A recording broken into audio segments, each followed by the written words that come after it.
5864.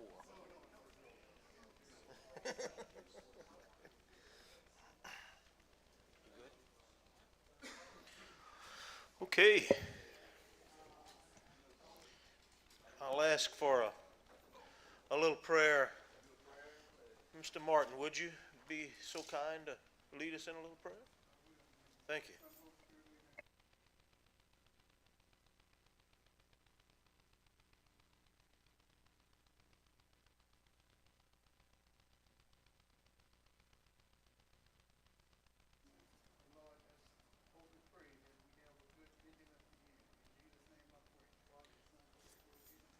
Amen.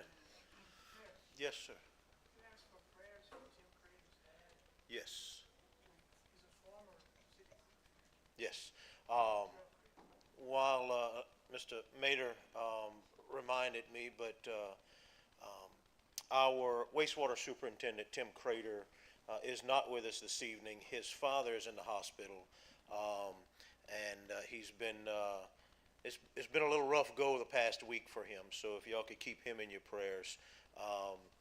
Who Mr. Gerald Crater is Tim's dad, who was actually the city clerk, my understanding, a few years before I was born. But so if you would keep him in your prayers. Oh, Mr. Byron? Okay. All right. The pledge, Mr. Reggie. Pledge allegiance to the flag of the United States of America and to the republic for which it stands, one nation, under God, indivisible, with liberty and justice for all. Thank you all. Okay, let's see. We got some extras here, so I want to make sure we don't need update any of that. So Public Works Committee, Alderman Doré, please, sir. It's yours. I want to also remind everyone, please make sure your microphone is on and you speak into the microphone clearly, not only so citizens who are in the audience and also watching online can hear, but that's how our minutes are confirmed the next day, is going through the recording. So it's hard to hear a lot of times if you're not speaking into the microphone. Okay, thank you, Mayor. Public Works Committee will open, and a quorum is present. Public Works Director Albert John seems to be absent. Do we have any word from him? Albert is also still fighting his back. He said he doesn't have a whole lot to report. I don't think, I mean, he has been going into work, but he just didn't, he was at work today and wouldn't have been able to come tonight with his back hurting, but he didn't have much to report. All right. Wesley will be able to help us out with that. Okay, thank you, Mayor. And next is City Engineer Tim Mater. All right, thank you, Jeff. I have one action item. See what I told you, Sandy. Your mic isn't working.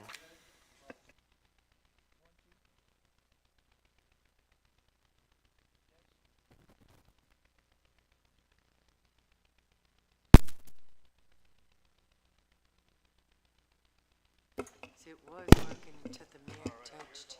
All right, how's this? Okay, I have one action item for the Public Works Committee tonight, and it's presented beginning on page 3 of my engineer's report. The action I want you to consider is to award contracts for materials purchases for the period of March 1st, 2025 through July 31st, 2025. In accordance with the bid tabulation and recommendations that you should also have. It's in your package, or your packets. It looks like this. Included in this particular document at the end is the usual graph of the fluctuation of prices over the last 5 or 6 years. We knock off the earliest one and add the latest one. What we've done this year differently, if you recall, is we relied on the police jury, who also has material bids, to take bids on everything they usually want to purchase and everything that the city wants to purchase in one bid package, saving the cost of the bid process, but also increasing competition, because the suppliers, I think, are right to believe that they'll have more business between the two bodies. I also submitted to you this document here, which is the actual complete bid tabulation of everything that the police jury might be purchasing in the way of supplies. It includes what's in the first document, which is what you will be awarding. We're assuming that you're not interested in awarding contracts for some things that the police jury is interested in. Fuel, for one thing. They have a kind of a complicated bid process to buy fuel that's taken to different barns, that kind of thing. Well, you have your own way of purchasing fuel. So that's one item that you wouldn't be interested in. But know this, that if at any time you are interested in one of these bids, one of these companies that we have not awarded a contract for, you can do that at any time during the course of the 6 months that the contracts apply. The reason for that is the jury will award all of them. The jury probably won't be interested in some of the things that you want to buy, but they're going to award all the contracts, which the attorneys, city attorney and the parish attorney, say the proper way to do it was police jury awards everything, and that contract gives you, the city, the right to award anything you're interested in. And you can do that again at any time. So if you look again at this document, which is just the city's awards, as usual, we show in yellow highlight our recommended awards. And we're taking bids on limestone, both 610 and 57 gradation, coal mix. We're showing you crack routing, cleaning, and sealing because it's something that you do take bids for, but remember that we extended that contract until August of next year. But I put it in this tabulation for the sake of your department heads knowing what they have to go by. We took bids on pipe, which is on the second page of that document, proposal number 4. We took bids on rib PVC pipe, on Portland cement, concrete, and flowable fill. We did not take bids on hot mix. We haven't been getting prices on that. And I added 2 things after speaking with the mayor earlier. If you look on the first page of the bid tabulation for the city of Crowley, you'll notice that under proposal number 1, I have crushed concrete number 610. The police jury has been taking bids on crushed concrete. 610 is a gradation, and it's a better price than limestone, and it's a similar structural aggregate. So in case you're interested in trying out crushed concrete, it's now being recommended for award, and we'll get under contract with that low bidder for that.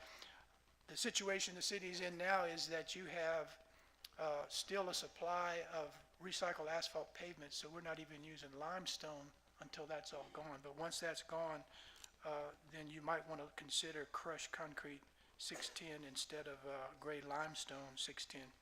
Also, proposal number 2, we usually take bids on coal mix, asphalted concrete coal mix per ton. The police jury does that, and they do it per bag for smaller jobs, so we included that as a recommended award in case you're interested in that. So ordinarily, when I present this to you, you take action to award the contracts as per this bid tabulation.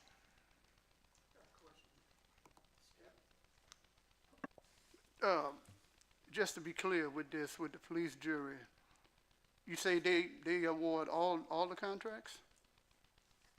They award them, but that doesn't mean that They'll use them, I'm they just come saying. under contract. Yeah, Right. they award them all, but that doesn't mean they will contract them all. I understand. So in other words, if they award them all and just say the city needs one of the ones that we don't, contract, can we MOU with them? I said something wrong. Let me correct something. I Yeah, said. that's why I They- want to They will Right. award all the contracts, but they may not accept the bid. execute the contracts that's- okay, for the okay. purpose of purchases. Okay, I just want to make that clear. I knew you knew what you was talking about, but I just wanted to add on I'm that. glad you knew what I knew what I was going to do. Okay, all right, we good. Thank you. All right, thank you. All right. And any other questions? Dickie? Do we actually send out documentation to request those bids, or does the parish do it all? The parish did it all. And the plan is every 6 months, the parish would do it again, just as you've been doing. The term is a 6-month term. Right now, the police jury's supply contracts extended from July 1st through February. And your contract was from September 1st to March 1st. We're trying to get those on the same window of, the same cycle.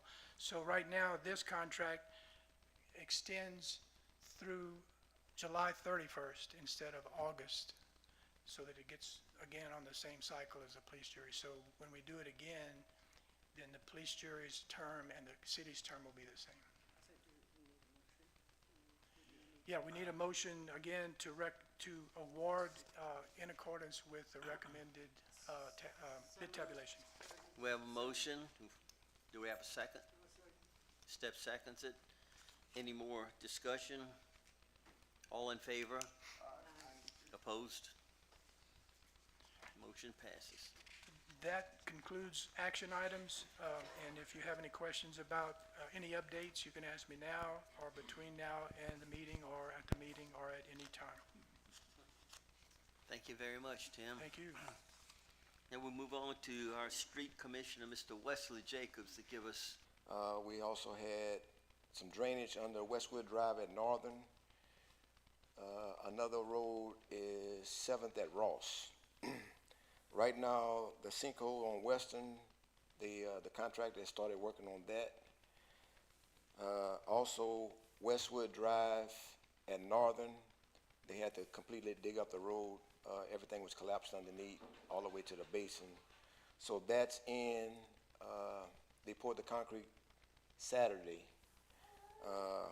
So right now the road's closed. They're gonna close it until the concrete cures, and then they'll open it back up. So that project is finished. There still has the sinkholes on along Western, along Capitol Boulevard. We found some more along Avenue I. Is it I? Right across the street from Northgate is G. Avenue G, so that's gonna come up, but as far as drainage and what Albert would tell you, that's the three things that's going on. Westwood Drive is 85–90% complete. Western Avenue has a few more, but it's all in progress. And while we're on drainage, the last 2 days after the big rain, we've been around town, trying to clear ditches, sending the guzzler, trying to break free. Ms. Marks, I'll give you an example. You talked to me about Avenue K, and it's been 6–8 months, and I told you I had to figure out where the water goes. Well, I think I got it. We started on there today, trying to grade and stuff like that. So that's my next project is going to be that area behind the old hospital from 8th to around 11th, 12th. I, K, all up in that area. It's a wholesale that we're trying to free to come back to the main sewer. Drainage. All right. As far as my work orders, we had 77 last month. The grass is slowing down. Now we're trying to transition into drainage and culverts. We cut 9 trees down. Last month, we cleaned approximately 60 culverts. I didn't take the actual footage of it because we were just too busy hitting them all over town. But we guzzled 60 culverts. That's getting the guzzler truck going through, trying to free the cell and get everything cleaned out. We had approximately a little over 2,000 feet of ditches cleaned last month. We built 11 catch basins. We've been pretty busy with that. And we have on Avenue D, between 16th and 17th, it was holding water in that gutter. The mayor asked me to go out. We figured it out. We have that in progress right now. We cut the curb. We found a pipe that was going under the road, and we're gonna drop a catch basin right now, and hopefully that'll relieve the problem right there. So I spoke on the sinkholes, Westwood, that was with Albert stuff. All right, and as far as the needs are the same. All I'd ask is that until we get vehicles and people around, just bear with us, because it's actually slowing us down a little bit. So, any questions? Wes, how you doing today, buddy? Look, I don't know if it would be on you or Albert, but since you representing both. Tim, the work that was done on the street, on 10th Street, heading between Avenue A and really Avenue E, I see y'all been working on it. I don't know if it was y'all or whatever. But right now, on 9th Street, between the two areas, the same areas, from Avenue A going down to Avenue D or E, what have you, it's like sinkholes in the street. I don't know what's going on, but to my recollection, I remember the same places where we had work done by, well, I don't know if it was Intex or Lawco, I'm not sure. But it seemed to bring to mind that that same area is where it's dropping at right now. And it's the same way that it was going down 10th Street, it's going down the same way on 9th Street. So if y'all could check on that, I would appreciate it, because it's gonna be to a point where you won't be able to cross on it. So, That actually should be going through Tony's office, because that's contractors that's doing it. And they supposed to be going to get a permit to do the work, and they're supposed to be putting it back to specs.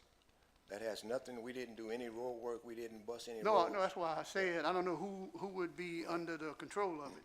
So whoever it is, if we can get that before, because winter's setting in, and every time it rains, freezes, and asphalt will just dissolve. So we can get those two checked on before it gets any worse. Whoever it is, would appreciate it. So, Thanks, Wes, for all that y'all are doing, you and your team. I know it's a lot of work. I know we talked last time about a gas leak, which was Synergy, that was on Avenue K, and that was sinking, that I identified it was Synergy.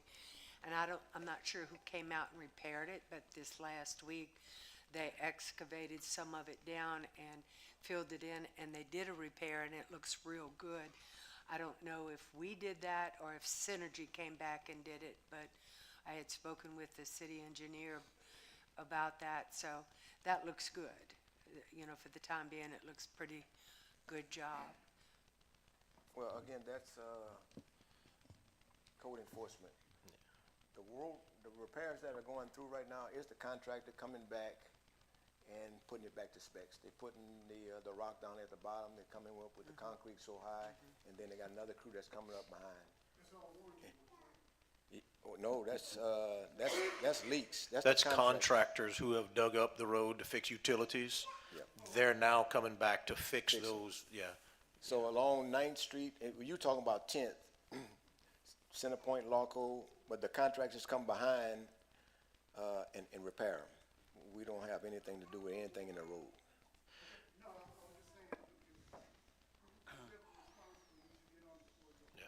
Now, just real quick, if you don't mind, there are some areas, actually throughout the city, that we are getting quotes right now to repair that were sewer repairs.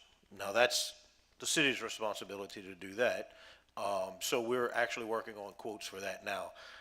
East Northern, West Northern, South Avenue H, there's quite a few spots that have been dug up for sewer repairs, and, or just rocks, or maybe even we put concrete, flowable fill, excavatable flowable fill in them. But those are gonna be repaired also. We're getting bids for those. I wanna make a point real quick so that the people will understand. Wesley's in here each month talking about cutting trees down and trimming trees and, lifting the canopies so they don't hit, the vehicles and all. And it's important to realize and understand that the cutting of the trees citywide that have recently happened around the power lines is not the city's doings.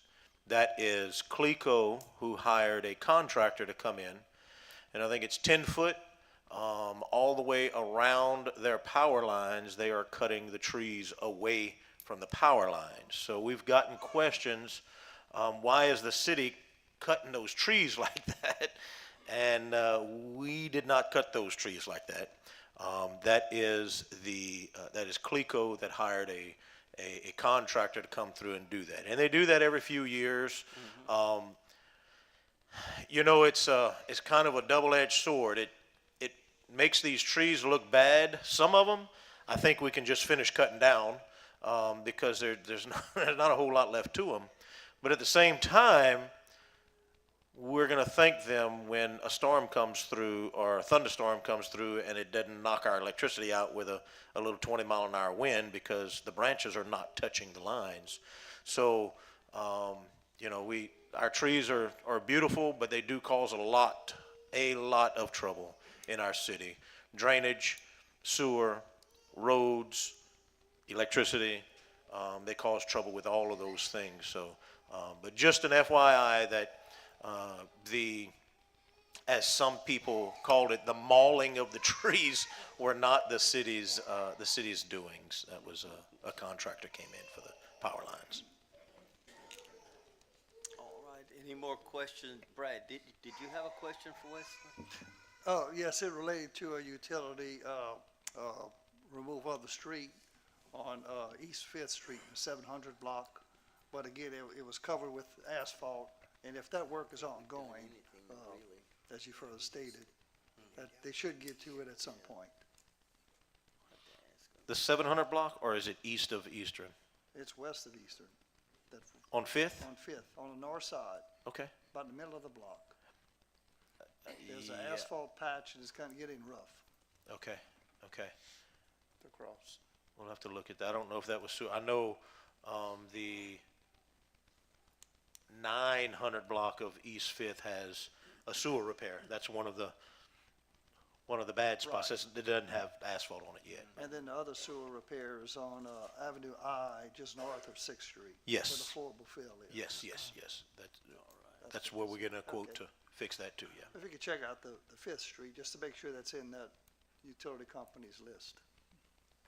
Also, I'd like to mention on the furthest north part of Hutchins, Avenue H, Mr. Trahan had called in a complaint that near the catch basins, the concrete was very thin, and maybe the chief can answer something. There was someone that was stopped, and the police car came and fell through the catch basin.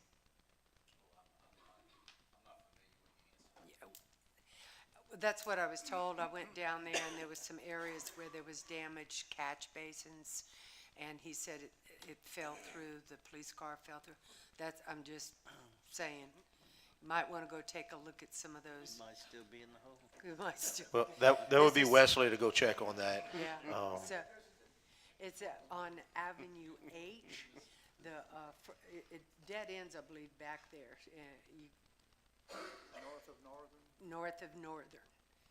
At the bayou, at the drain ditch. Yeah. Well, we went back there can y'all hear me? We went back there months ago and guzzled all that and freed up all that, but I wasn't aware of any catch basins. And at the end, there was an old rotten culvert. We pulled it completely out, so there's no catch basins back there. Well, they're really off the road. They're more on the easement rather than on the road. I don't know anything about how that was constructed. but it appears to, you know, according to the, yeah. Yeah, something had collapsed, Yeah. so, all Yeah, right. some of the older catch basins, a lot of the older catch basins were bricks, and they fall apart. Yeah. Wesley fights with those all the time. Well, while we're in Public Works, I have a question, and I guess I'll direct it to you, Mayor. We talked about the trucks that we have for Public Works. Where do we stand? The lack of trucks we have for Yeah, Public yeah, Works, you mean? The no trucks. Yeah, yeah. I wouldn't be opposed to, looking at, about $80,000 to buy a couple of new ones for them. I did go to, state surplus today, yesterday. Fire chief and I were actually at state surplus. We also went to federal surplus, and there just wasn't any trucks that were, worth buying. They were as bad as the ones we It have. it was, yeah, yeah. But, and I'm gonna let Chief, update y'all on what we did find over there. We did find a couple of, vehicles for the police department, but, short of purchasing, Wesley asked, he said, why we can't buy some used trucks? I said, well, we can't just buy a used truck. We have to have 3 quotes on a truck to buy it, or state contract, or state or federal surplus. And so we can't buy a used truck unless it's surplus. The 4 vehicles that the chief's gonna talk about, for the police department, y'all appropriated $200,000 for that. That's basically $40,000 to $47,000 for an F-150 is what we're gonna have to pay, state contract, for trucks. Is that with a police package? Those were, the ones we got for the police department were a police package. I wouldn't be opposed to getting the same, police package trucks, for the street department. I think they would be a little more durable than what would be considered a civilian truck. The problem is, there's certain, packages that Ford is making, and then of course, we can go to Chevrolet and Dodge or Ram, but there's only certain packages that they're making, so, the plain old work truck, you can't get them.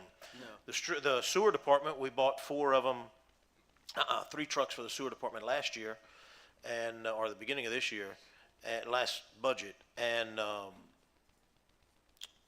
we couldn't get a work truck, so we got the STX, which is really what the truck that Wesley's driving, which was my truck when I got into office. It's not a luxury vehicle, but it's not a base model work truck. Like, normally when we talk about getting a truck for the street department, or recreation, or, sewer department, we want a work truck. We don't need, all the nicer things in it. They're working in those trucks. And usually you think about that, well, they're cheap. Ain't nothing cheap. And the other problem is they just don't make, right now, they're not making specific vehicles. The only things that are on state contract, there's certain things on state contract that we can get that they're actually producing in the factory. So it's tough. I would ask for,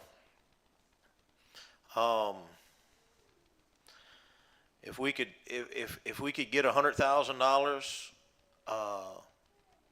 we could probably buy 2 trucks and have some change left, for the street department.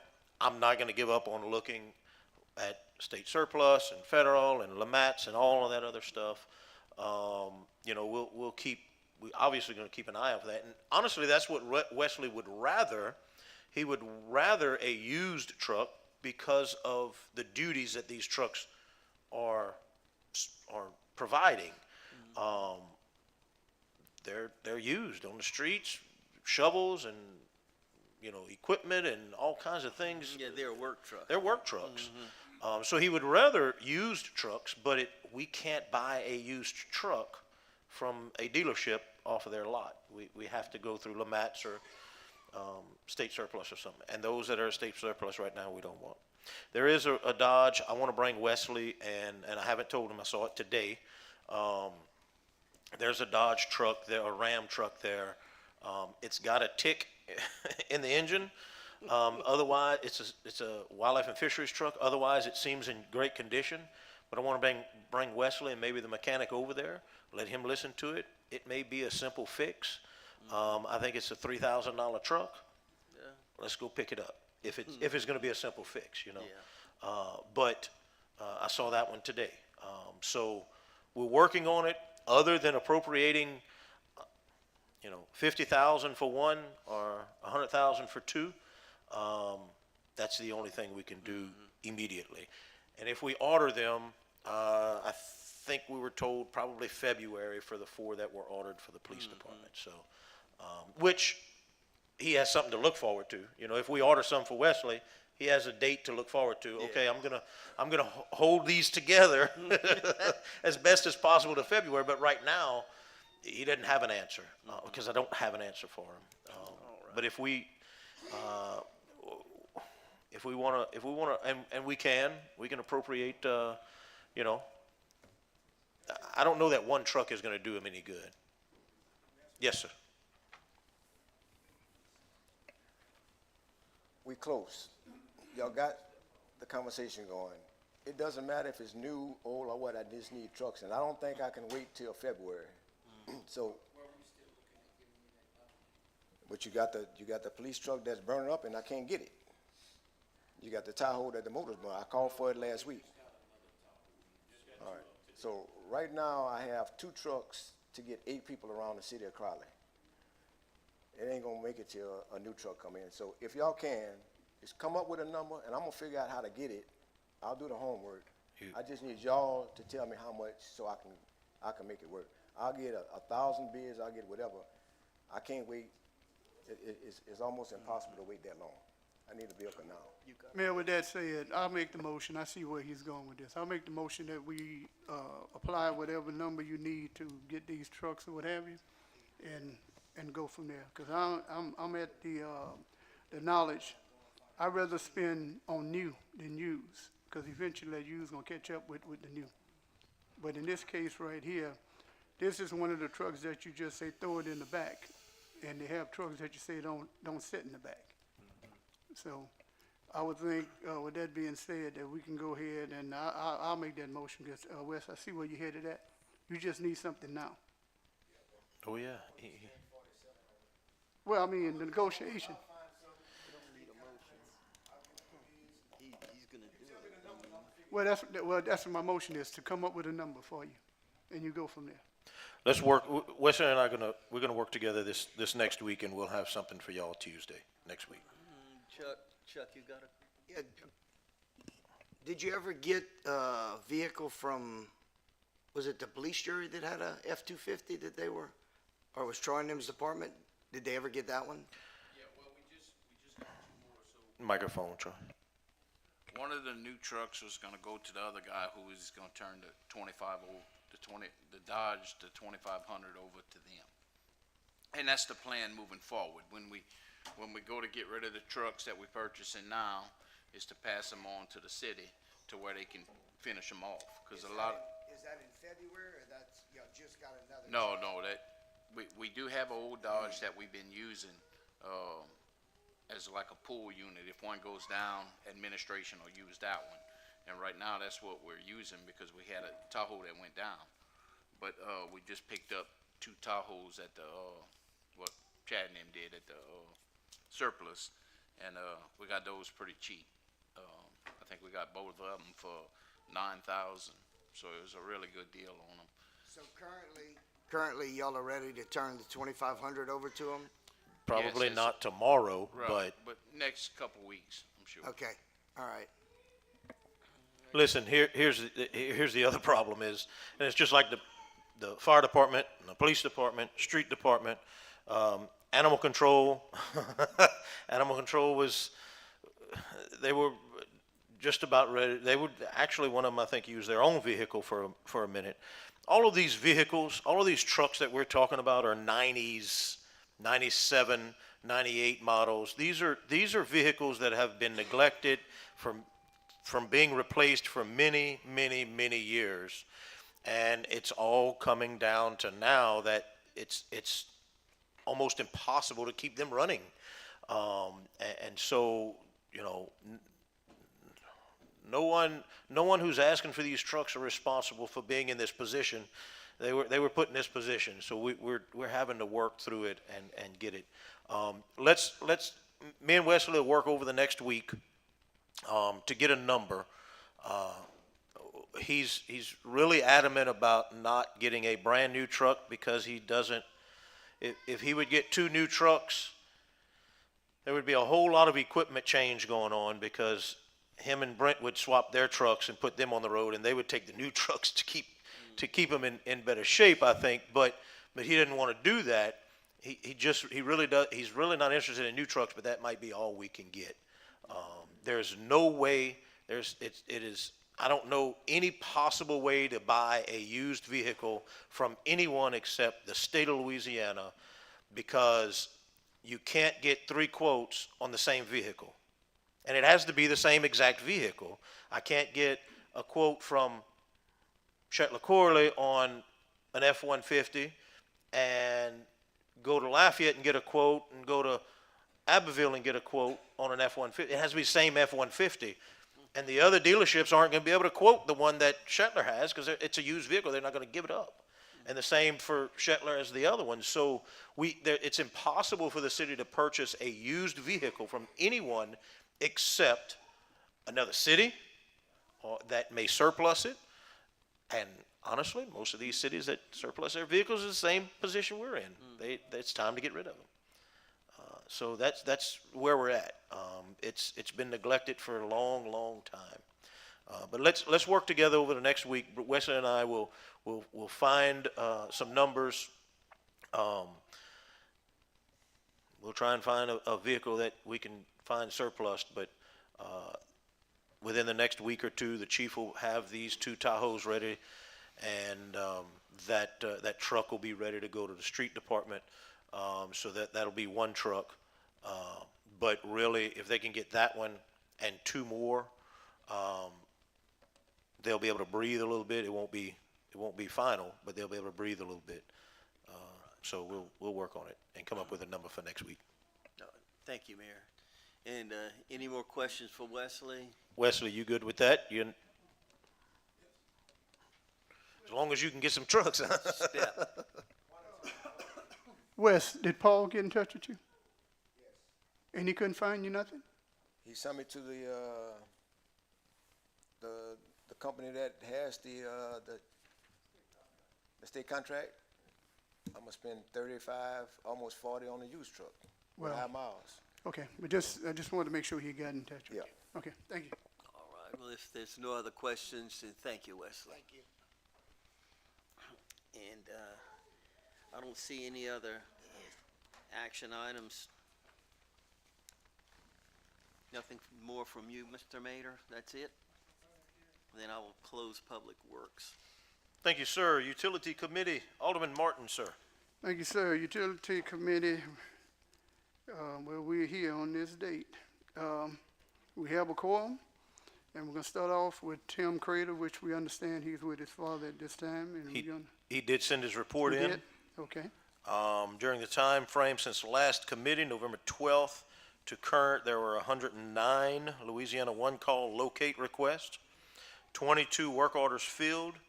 There were pumps pulled at Oddfellows Road Pump Station and Standard Mill Pump Station. The pumps were cleared of debris, inspected, and placed back in service. And as always, if anyone has any questions or concerns, do not hesitate to contact him, Tim Crater. Thank you, sir, and we'll keep him and his father and his family in prayer. Okay, next up, the other Tim Mater, city engineer.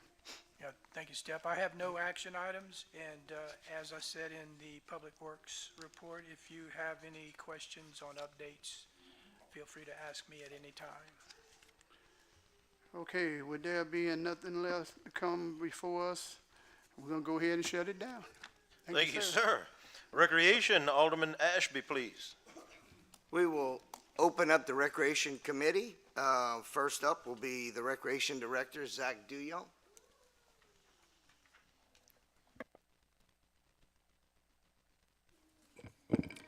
Good afternoon, everyone. The Tony Rober Show Sports Complex hosted the USSSA baseball tournament, the Toys for Tots tournament this weekend. The weather unfortunately did not cooperate. Saturday we had a couple games that were delayed. Sunday at 3 o'clock the tournament got called completely. But they did raise, it wasn't monetary, but with a toy, you got into the tournament for free.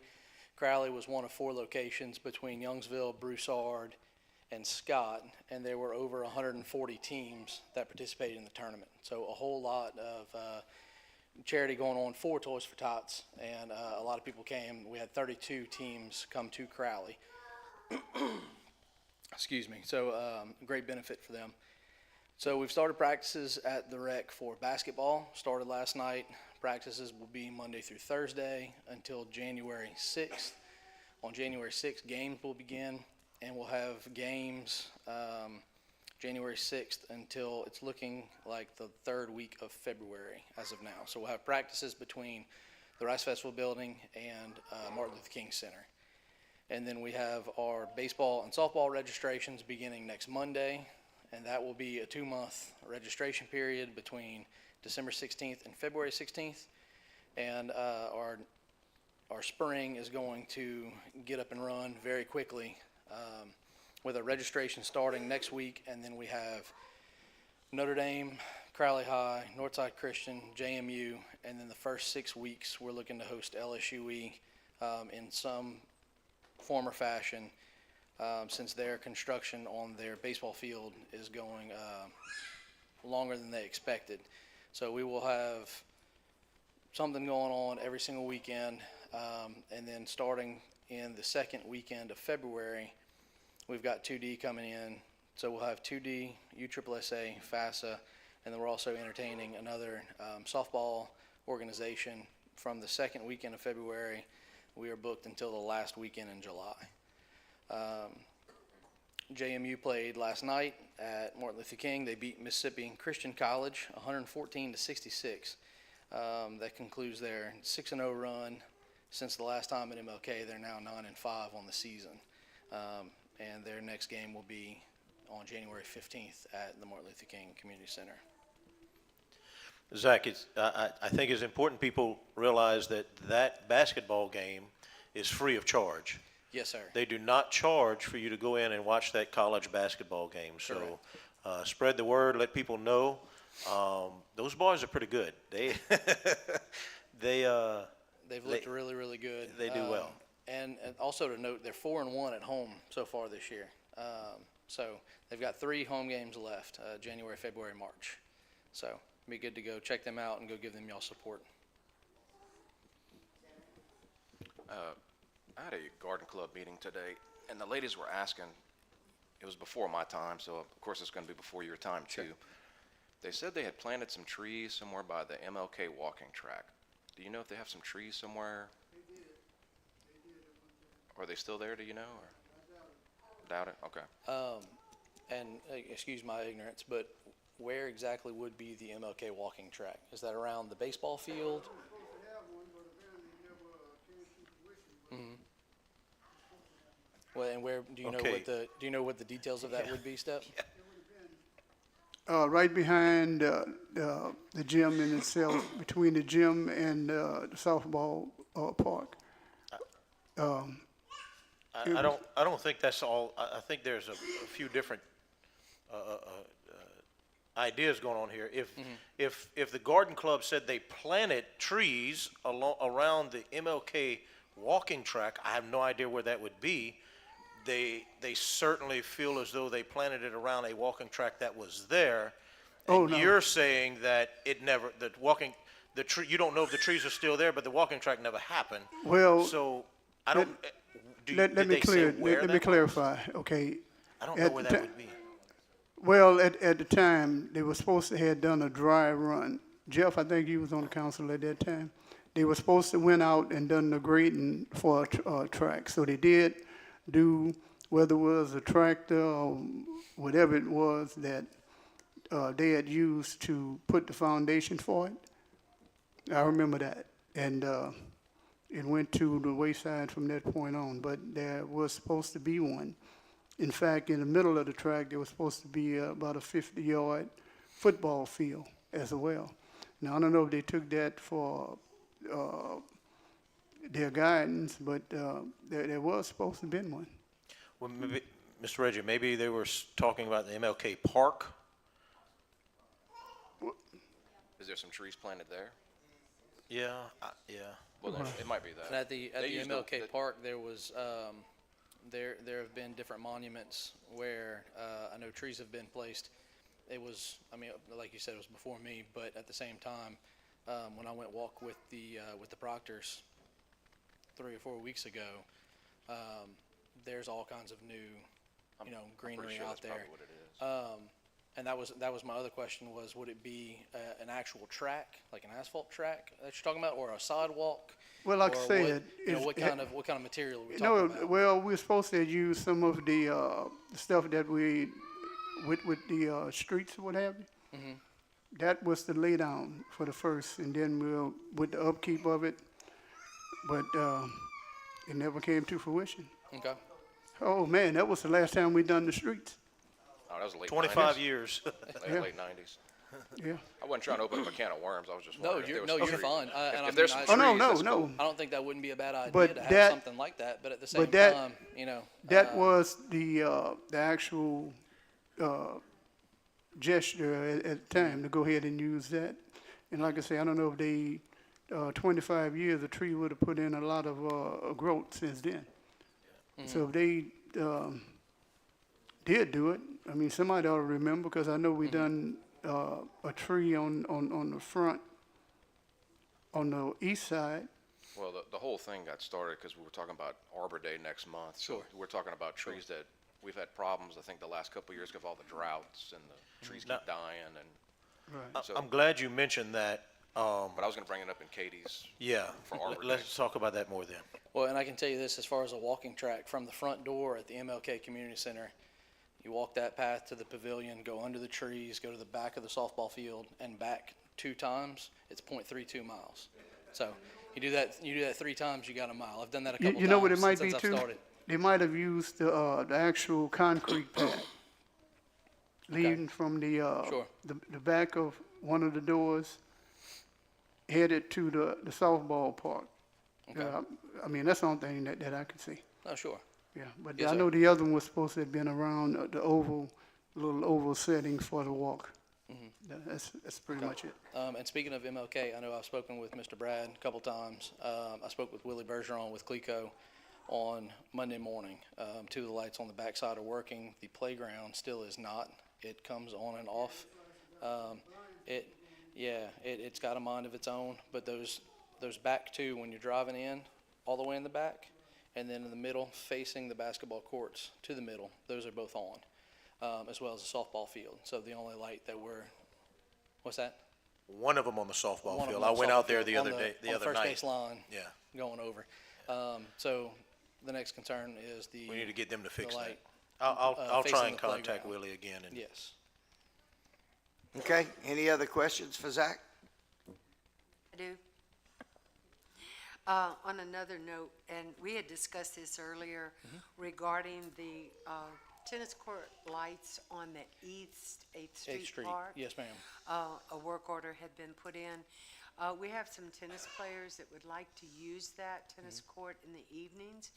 And I had talked to Mr. West about that, maybe it's not the lights, but the operation of the box itself. Correct. It has a lock on it, so we're just kind of requesting to get that opened up to Yes, ma'am.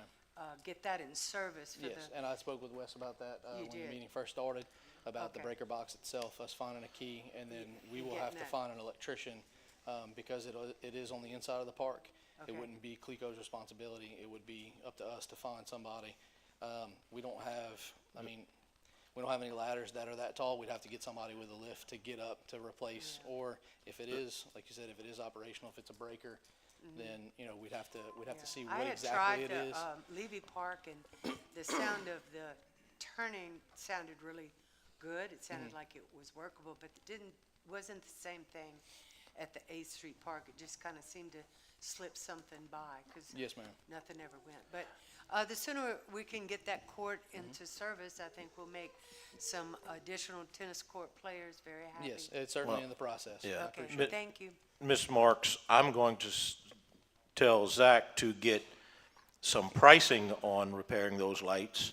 You know, with money, we can do anything. But we don't have money to do everything.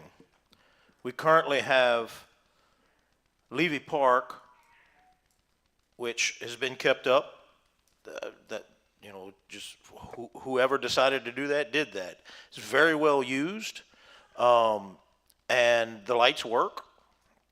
And we also have the Gladiatron Tennis Center that have brand-new LED lighting. And there are 6 courts there, not for the month of December. There's 3 courts for the month of December that are often open and available for people to play tennis.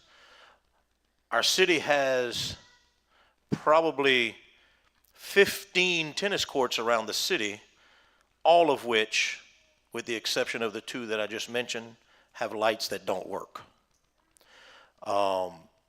Fixing those lights are going to be very expensive. Before we even get a price on it, I'll tell you, it's going to be very expensive. The wiring is going to be outdated. The structures are going to be outdated. It's going to be recommended that it's all rewired, new electrical panels. It was over $100,000 to redo the lighting on the softball field at the Martin Luther King Center. It was chosen in numerous past administrations because those lights haven't worked in many years. I don't remember how many years ago the fire chief and I were with the fire department, and we practiced out there on that field because we played in a softball tournament in Alexandria with firefighters. And shoot, this must have been 15 plus years ago. But we had to actually cut the grass on that softball field. So that softball field hadn't been used in 20 plus years. And so the city has decided over many years not to repair those lights because there's 9 baseball fields for our citizens to play on with brand new LED lights and turf because of the cost of those lighting, that lighting. I suspect the price tag to fix the lighting at the East 8th Street Park, Myers Park, on that tennis court is going to be more than I would suggest to pay for them when we currently have tennis courts that are in good condition, great condition, with lighting within the city.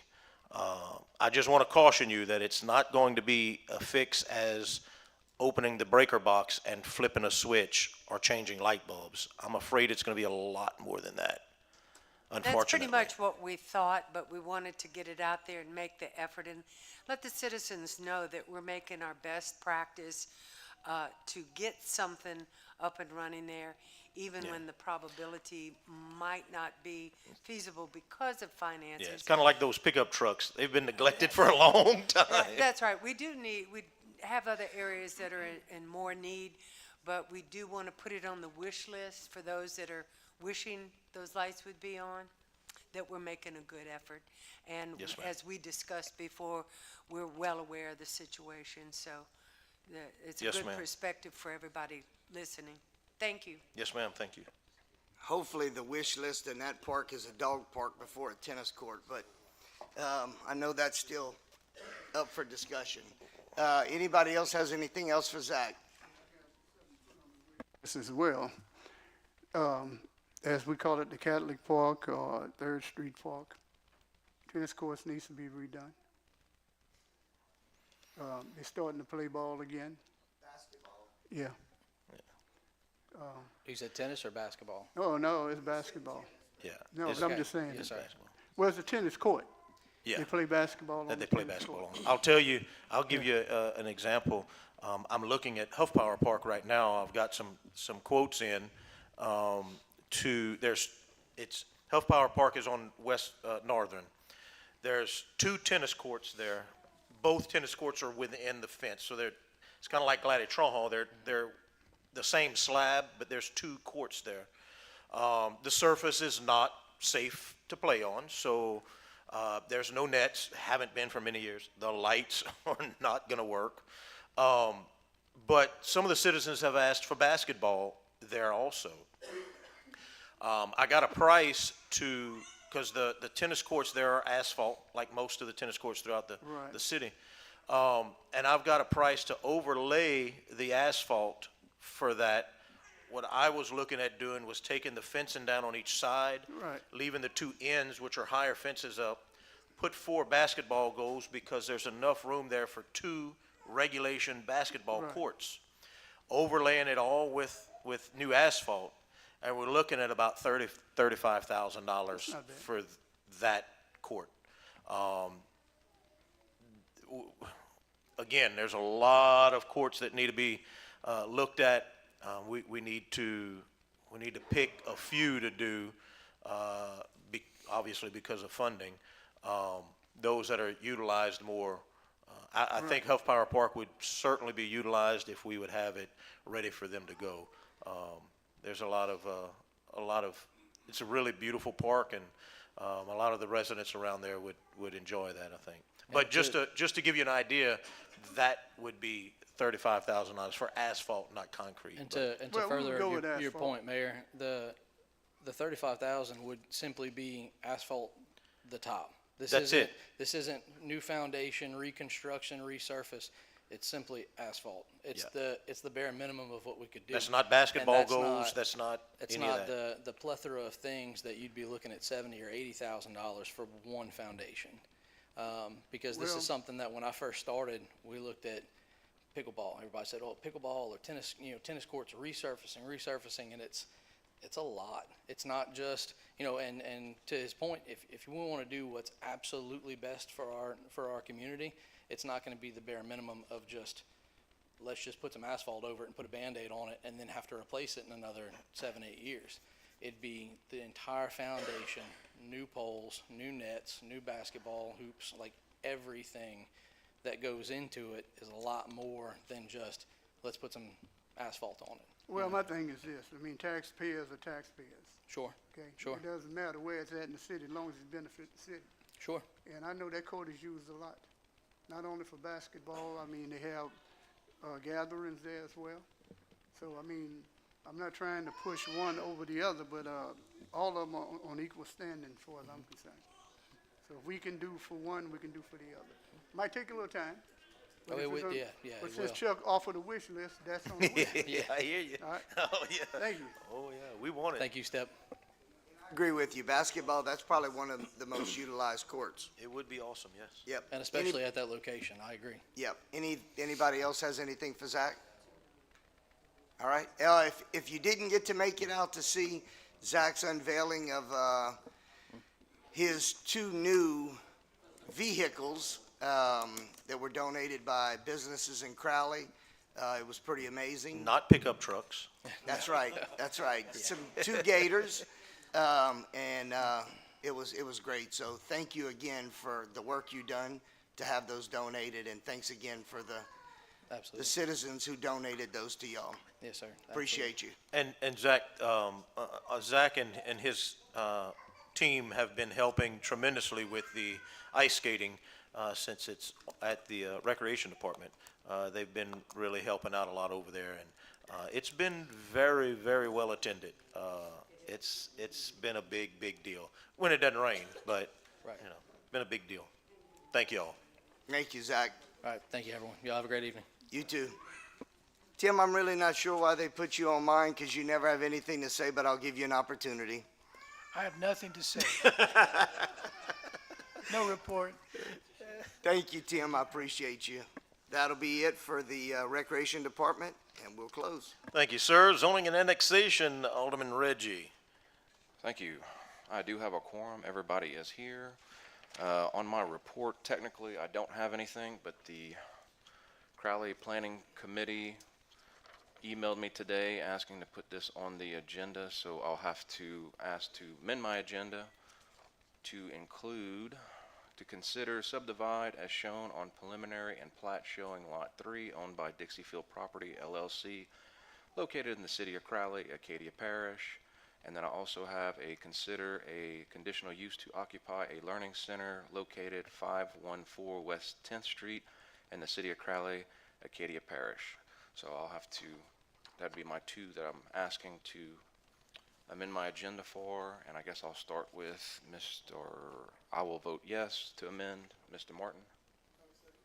Okay, Chuck? Yes. Mr. Dickey? Yes. And Ms. Sandra? Yes. Okay, well, we'll go ahead and amend the agenda. I guess first I'll give you, Mr. Tim, you have anything for zoning? Yeah, I don't want Chuck to feel bad because I have something for you, but I didn't have anything for him. But I have in writing on page 17, the updates on Carmichael Development on VFW Drive, no action items. Okay, thank you. Okay, so first, I will start with to consider the subdivide as shown on preliminary and plat showing Lot 3 owned by Dixiefield Property LLC located in the city of Crowley, Acadia Parish, and I so move. Second by Mr. Martin. I guess for discussion, I would say that if we could get maybe the drawing of whatever it would be for next council meeting, or emailed to us at some point, maybe. Yeah, or the physical, address.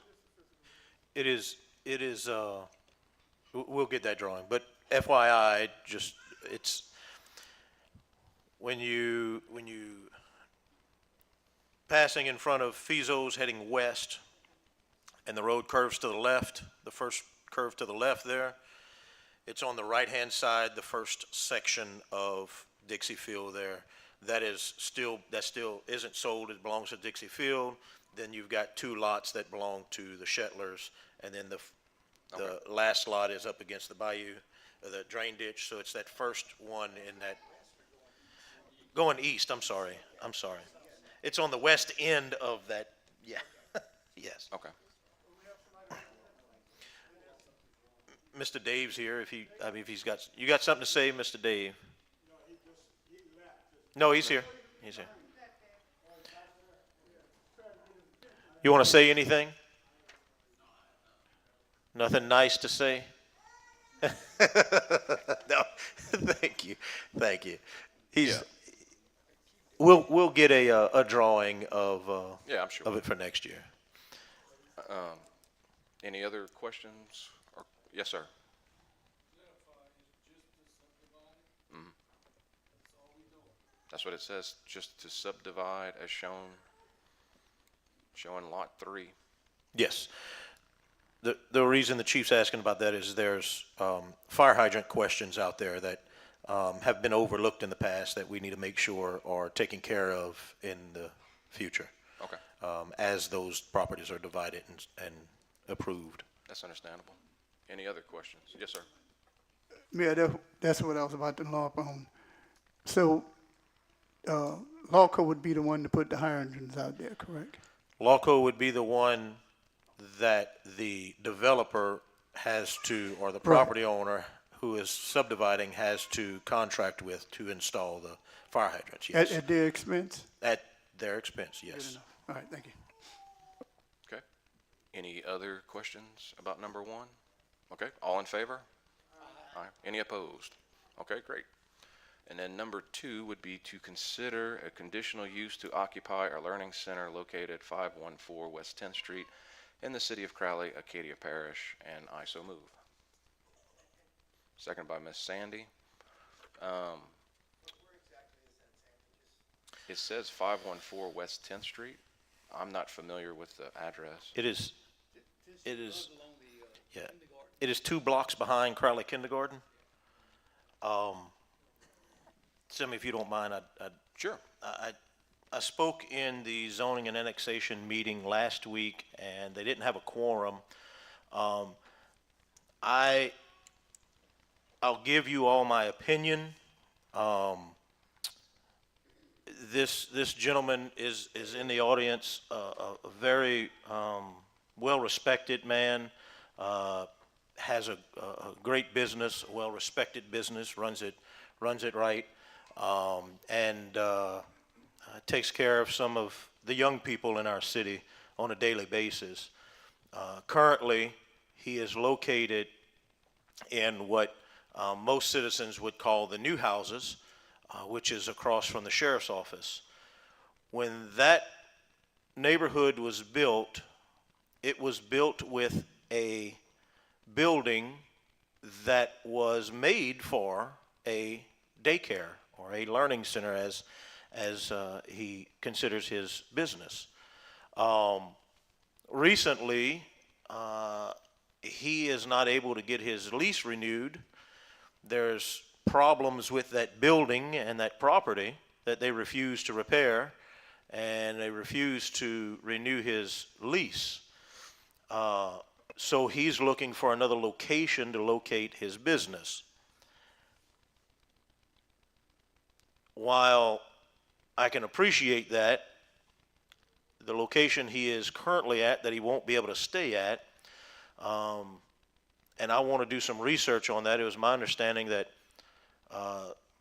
some of the funding for that development required that facility to be available for that development. So if that neighborhood is no longer keeping their end of the bargain, I wonder if their funding is still viable if they refuse to keep that building up. So I'll do some research on that, because that is a great asset for that neighborhood and the surrounding neighborhoods to have that child care there. The problem, I do have a problem, and I caution you with these conditional uses locating a business in our residential neighborhoods. We're chipping away at our residential neighborhoods and the quietness and the lower amount of traffic in our neighborhoods when we add a business, whether it be a hair salon, which in my opinion, there's too many hair salons in neighborhoods. I can name a handful of them now. Or a child care place. He spoke at the zoning and annexation meeting, and he has room for up to 40 children there. So every day, Monday through Friday, up to parents for up to 40 children will be dropping off every morning, and then every afternoon picking up their children in a residential neighborhood. His employees are planning to park on an empty lot next door. Well, now we're going to use a residential lot as a parking lot. Not only is it chipping away at our residential areas, but it's also not fair to our commercial property owners who may have something for sale or may have something for rent. They pay a premium for property taxes because it's commercial property, and they're in the area zoned for business. It keeps the noise and the traffic out of our residential areas, and we're talking about allowing another home to become a business. Some of the argument is, well, it's, we're doing this for the children, and it's a great thing. Yes, I agree it is. Miss Audrey Spencer has an amazing program for our children in a commercial area, in a commercial building. And she had to fight, and still does, for funding to make that happen. It's a free service she offers, but it's in a commercial building. It's zoned for commercial use. Boys and Girls Club is now open for our kids in our city. in a commercial building for commercial use.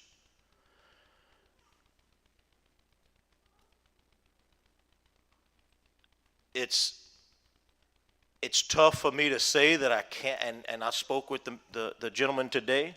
It's tough for me to say that I can't support the decision of utilizing this commercial space, this residential space for commercial purposes, because he's got a reputable business, a really nice business. And I had somebody message me today and asked me who needed to be spoken to make this happen or to help with this situation.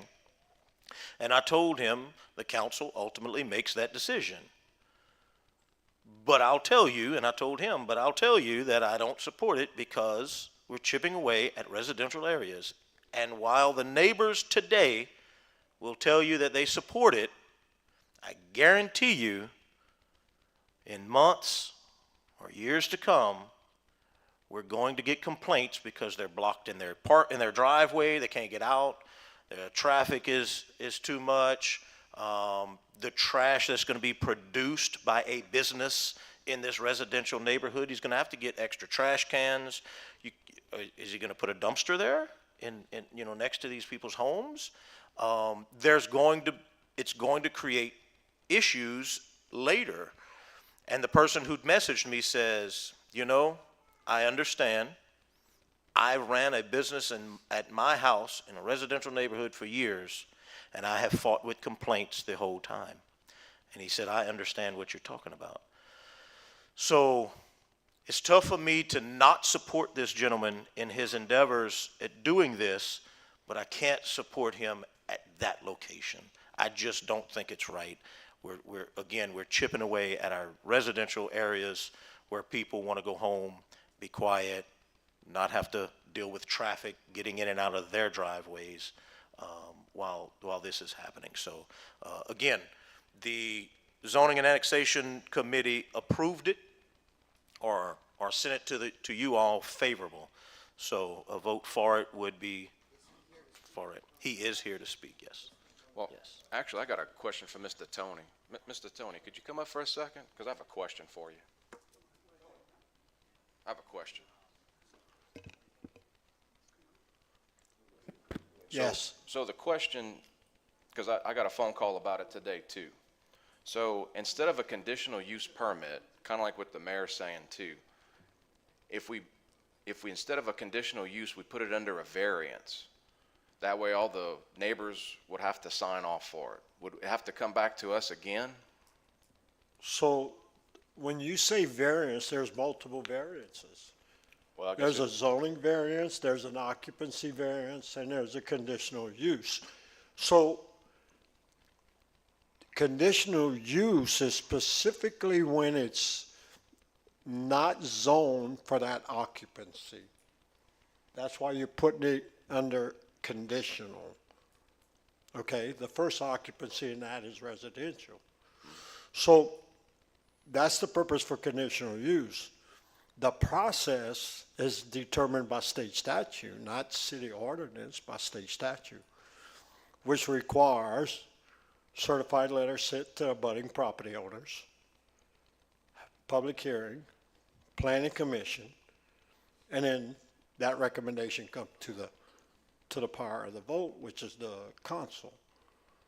The only thing that requires signatures is occupancies of a mobile home. That's it. That's the only thing that requires signatures for an occupancy of a mobile home. So a variance is the primary word, but there's different variances underneath that word. So we would have to, so I guess if we have a specific variance, it would stay with the property, but the conditional use, once they leave, it goes back to where it was. Correct. Is that how it works? Yes, sir. Okay. Yes, sir. Yes, sir.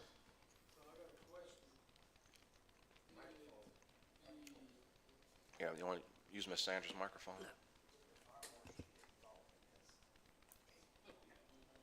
Oh, yeah, I So- promise you he did. So did He's reputable. did the property owner reach out, because there's gonna be an occupancy change for the structure, and did they submit plans, first of all? Second of all, if it was approved, he knows what he has to do to bring it up to code? Because it's a residential, and we're going to daycare. Yes, it's yes. just a I'll let question. him answer It's that, just a but I can question. guarantee you, he's taking care of his fire marshal stuff. He's, like I said, he's a reputable person. Yeah. You did take care of the fire marshal stuff, correct? I don't want to misspeak on you, but I'm assuming you know what you're doing. Good evening. How is everyone doing today? My name is Jasper St. Andre, and to answer your question, yes, sir, I have submitted plans to the fire marshal. We're governed by the Louisiana Department of Education, the local school board. We also are governed by the Board of Health and the Louisiana Fire Marshal. So all those plans have been submitted. I am working with the current Board of Health, submitting information there as well. All of my staff is trained.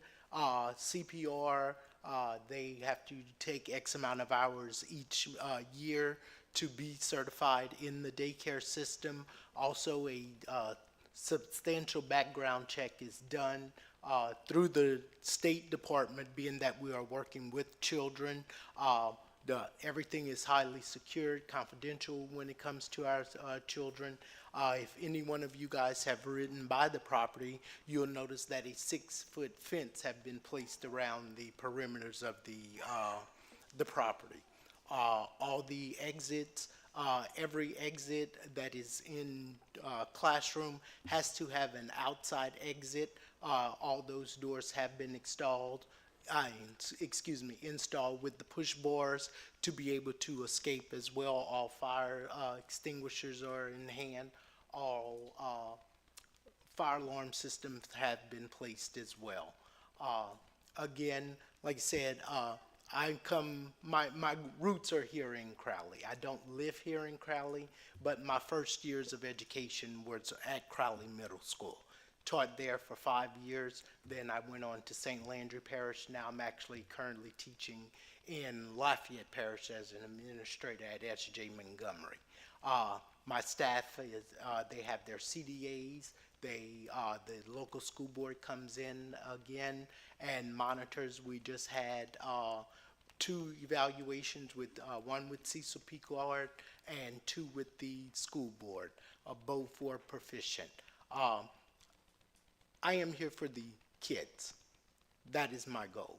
We speak about giving opportunity to children and getting them off of the streets. This is our foundation for kids. This is where kids learn to read, write, social skills. All of this begins at an early age. I done research, and again, people don't move out of neighborhoods because of learning centers. People move into communities where there are good school districts, where there are good support, and those kind of things. I mean, that same house was on the blighted property list. People in that community are appalled that there's something coming there. I had one lady that did not want it to come there, and I respect her wishes. I understand her, but I have people that live across the street, on the side, in the community there, that's here tonight supporting this endeavor. I'm asking you, not for me, but for the youth of this city, that you guys allow this to come to fruition. Any other questions, I'll be more than happy to answer. Mr. St. Andre, I just want Yes, to sir. clarify something, and I think I hope you misspoke on it. You said people are appalled that something is coming there. I want to make Yes. sure that that's, They're not appalled. oh, right, okay. I wanted to make sure that the council understood Yes. that was not a fact. That Yes. people are not appalled No. that something are coming there. Well, and that's what I was asking Mr. Tony about, if we needed signatures, because if there is people that are upset about it, Yeah. I'd like to get the signatures to make sure that everybody was good with it. But if Mr. Tony's saying we don't need signatures, I think the conditional use is actually probably better for this, because if you decide to leave, then it reverts back to, I guess it would be what, R2? I forget what that. Well, he owns the property. You purchased the property. Yes, that He is purchased correct. the property, so, yeah. Well, and it does kind of help out with a blighted property issue that we do have in this town, so. Yes, sir. Jasper, how does your program compare to the Head Start program that we have in Crowley right now? Head Start program starts at 4 years and above. I house students from 6 weeks old to 12-year-old. So basically, once they leave from school, there's a place for them to come after school as well. We assist with homework, those kind of things. And while parents are at work, my hours are very convenient. It's from 6:30 to 6 p.m. We don't run anything after 6 p.m. Basically, it's clean up, go home. And a lot of jobs. And on Mondays, we are full-fledged. That's when the schools here in Acadia Parish are closed. So we're housing those students for the parents to be able to work on those days as well. Yes, sir. I just had a quick question. Was this the only location that you could find, or did you look for a place that was already commercially zoned? And was it able to locate something? And I did look, yes, sir, and my problems that I ran into is the space for playground area. All commercial use is very compact, and the cost that it was for me to rent something, it was a small business, I could not afford it. I'll be very honest with you, could not afford it. Miss Sandy? Thank you very much for coming and letting us know what you're doing. We all agree that education, not only in the state of Louisiana, but in America, is at an all-time low. And especially in the state of Louisiana, either due to low population, people moving away, charter schools, home schools. How does yours different, and where are you operating now that you have all your staff certified and qualified to do this?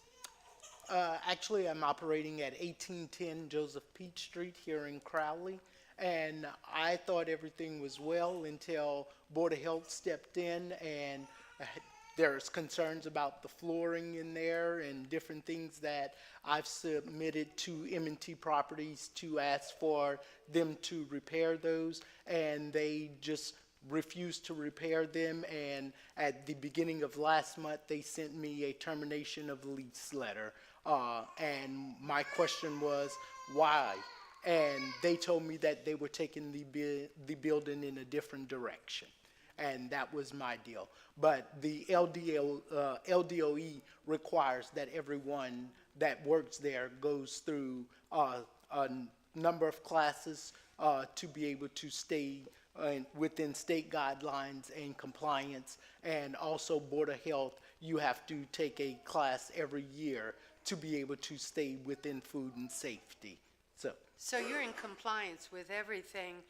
How do you, what's your population or your numbers for children at 6 weeks? You say 6 weeks to 12.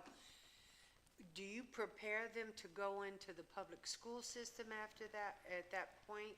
Yes, ma'am. Actually, I mean, I have students that actually catch the bus at my center and go to Head Start or go to Crowley Kindergarten or any of the other elementary schools. Then my staff retrieves them off of the bus and house them back until their parents get off of work. Across the board, attendance is at an all-time low that we know. At Crowley Kindergarten, it was 27% and moved up to, what, 60-something? How are you identifying such a low attendance?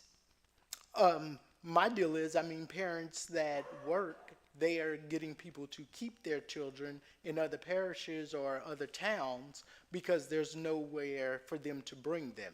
I mean, I'm one of, 3 centers here in Crowley. There's Rooms to Go, there's Sassy's, and there's myself.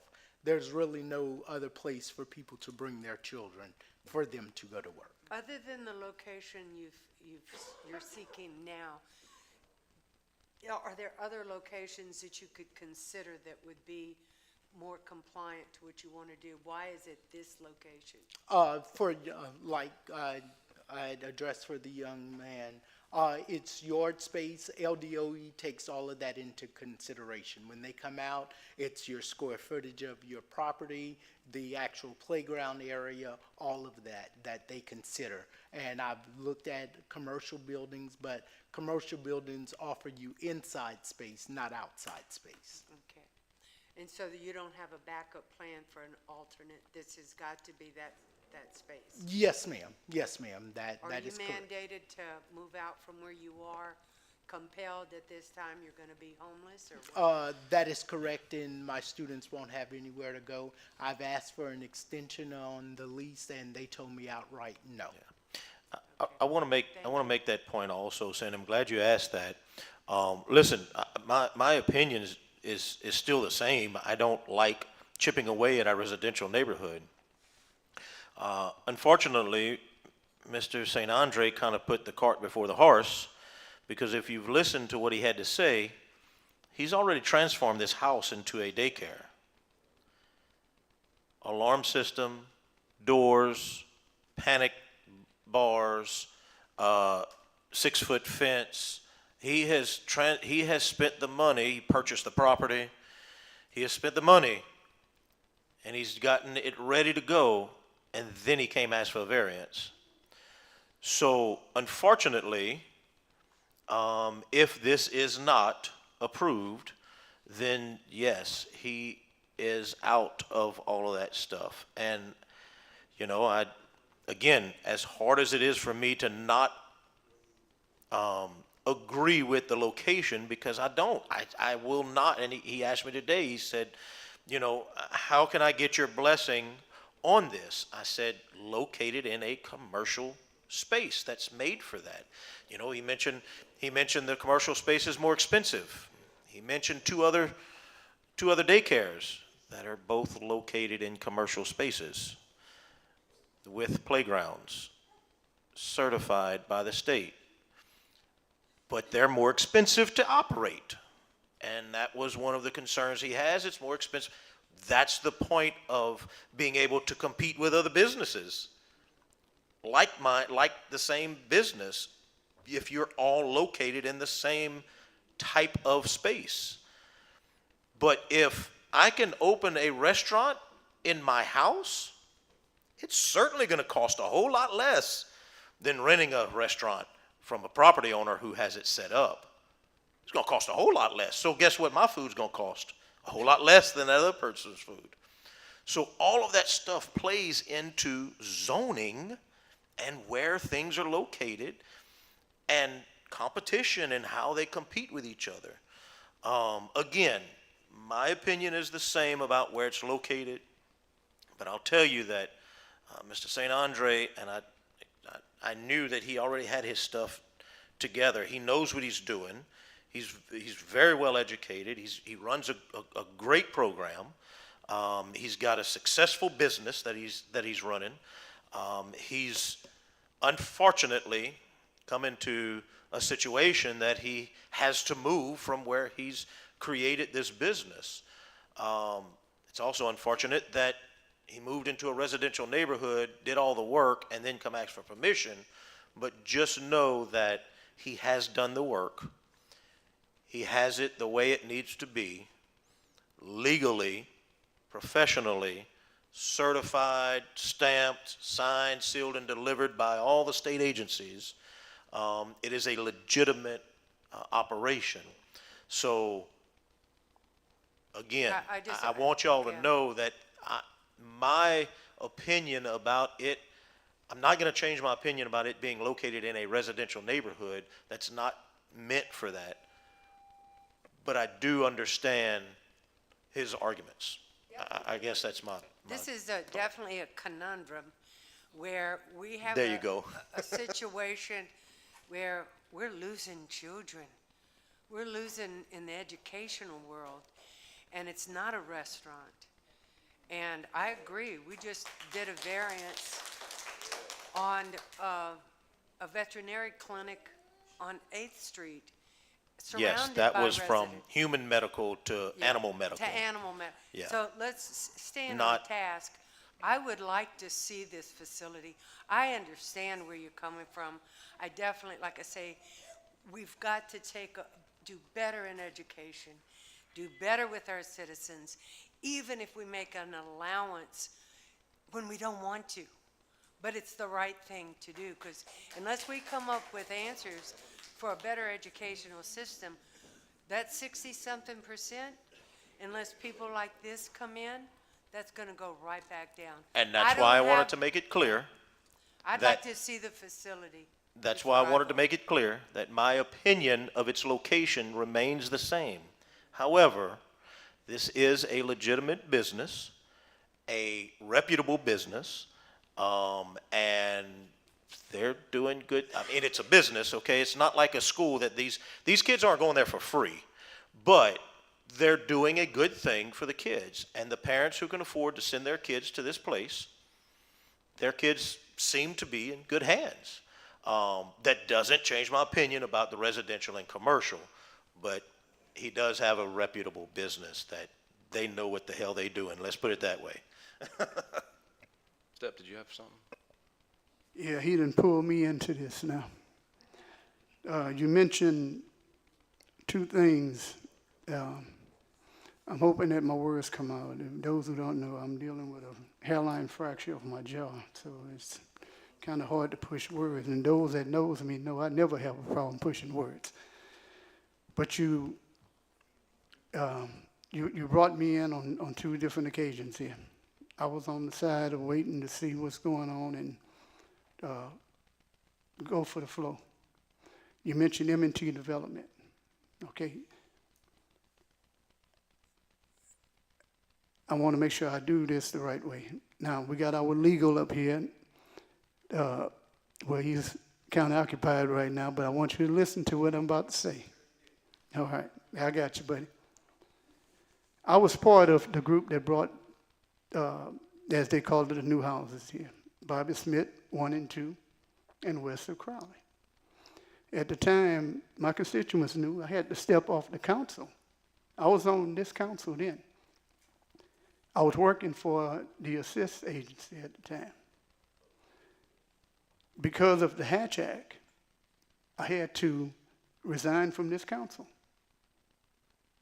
just to represent the assist agency and also bringing these houses here, okay?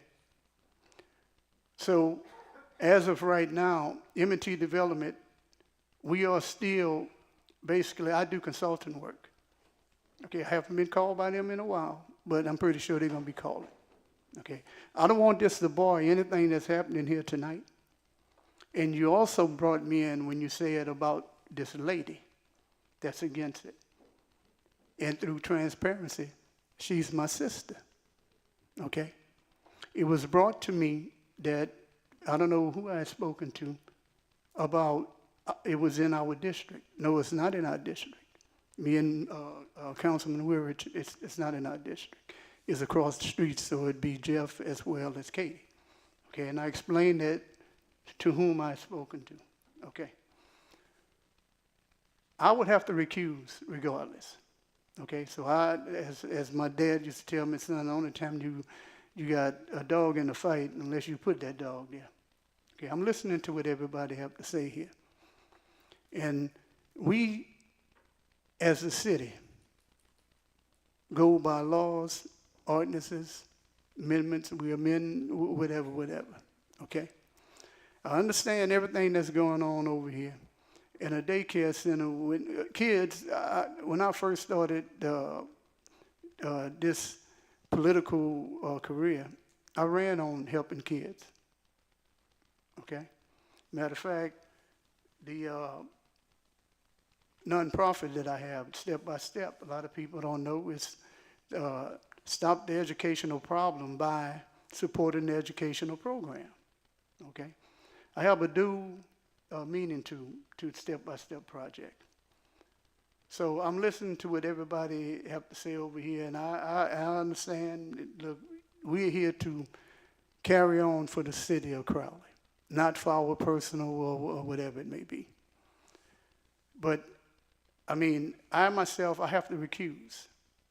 All right, so that means as I'm out. I'm just a listening factor. I don't know what to say that would either push against it or for it, because there's pros and cons both ways, okay? And just like Councilwoman Mark said, we have to do whatever we have to do for the kids. And just like the mayor said, we have a moral obligation to the citizens of Crowley as well, okay? So I guess I get a double sledgehammer, one with M&T and also with the assist agency, and being family that oppose it. I'm saying this for transparency. When you brought it up, that automatically put me where we take a note on this council, okay? And one of those, and just to paraphrase it, is to do right by the citizens, okay? So I just want to tell y'all for transparency where I'm at. So I just hope y'all understand, okay? I'm not trying to make a pro or cons on it, but I'm telling you where I stand with this as far as being legally obligated to vote on it. So I don't want nobody to say, well, Step didn't even vote. Well, I can't vote because it's a conflict of interest both ways. So I just want to make that clear. All right, thank you, Step. Mr. Core. Mr. Andre, I attended the Planning Commission and zoning meeting last night and met you, and it was a pleasure meeting you, and I think what you're offering for our children is wonderful and have done. I've got a few questions. Could you, I know that you made a lot of renovations to the building and have gone through efforts, even taking out interior walls to make the spaces bigger, removing the bedroom walls and so forth. But I think I would like to know is what happened during the permit process? Were you allowed a building permit to do all this, and then we're here today with an issue? Could you give some background on obtaining the permit? Yes, sir. After you bought the property and started the renovations? Yes, sir. Actually, I bought the property and it wasn't intended for that. And when I got the permit to start remodeling, and then things shift at with M&T. At that point is when I went back to Mr. Tony and I'm like, hey, Mr. Tony, this is what I'm trying to do. And then he advised me, oh, okay. And I also spoke with the mayor at that point, and he told me, hey, you need to reach out with Mr. Tony and find out about the zoning. I had no idea about the residential versus the commercial, any of that. New to this, and I'll take full responsibility. I put the cart before the horse in this action. Once Mr. Tony told me what needed to be done, that's when I started getting permits for that and doing those kind of things. I reached out to the water company. They told me that I needed to put a backflow valve. Preventer. I've installed the backflow valve. That's when I started, had a architect come out, design the layout of the building for me to submit to the fire marshal. That's when I was told about the all doors have to exit the classrooms. So that's when everything took a shift and started doing things to meet code. So that's how we got to that point. But you weren't informed at the time by the city that before you can do all of these renovations to change the use of the property, you needed to obtain, from the planning commission and the council. That is correct. No, sir. So you just went ahead and did those things in good faith, not knowing about having to come to this process. That is correct. Okay. Yes, sir. How far along in the process were you in the renovations before reaching out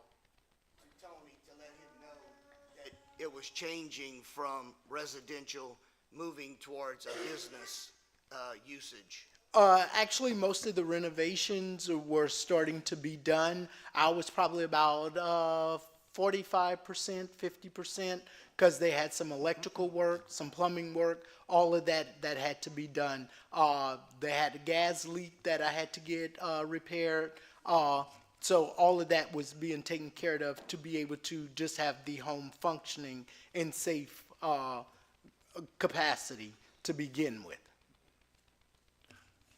Question, is your business operated for profit or is it a nonprofit? It's a nonprofit. It's a nonprofit? Yes, sir. Okay. And is there sufficient area on your property for parking of your employees' vehicles, your clients and so forth? The driveway can hold 4 vehicles, and then there is adequate space in the front of the yard where my employees, I have, 7 employees, 4 of them have vehicles. So there's plenty of parking that could be utilized in the front of the yard as well. Yes, sir. And occupational license, do you currently have an occupational license where you're at now with the city? No, I cannot receive that until after the zoning. No. Oh, yes, Currently. where I'm Yeah. currently at. Yes, sir, I have See, I'm just occupational. making you aware of another thing Yes, that sir. you may not be aware of, but you certainly, if you have one, then.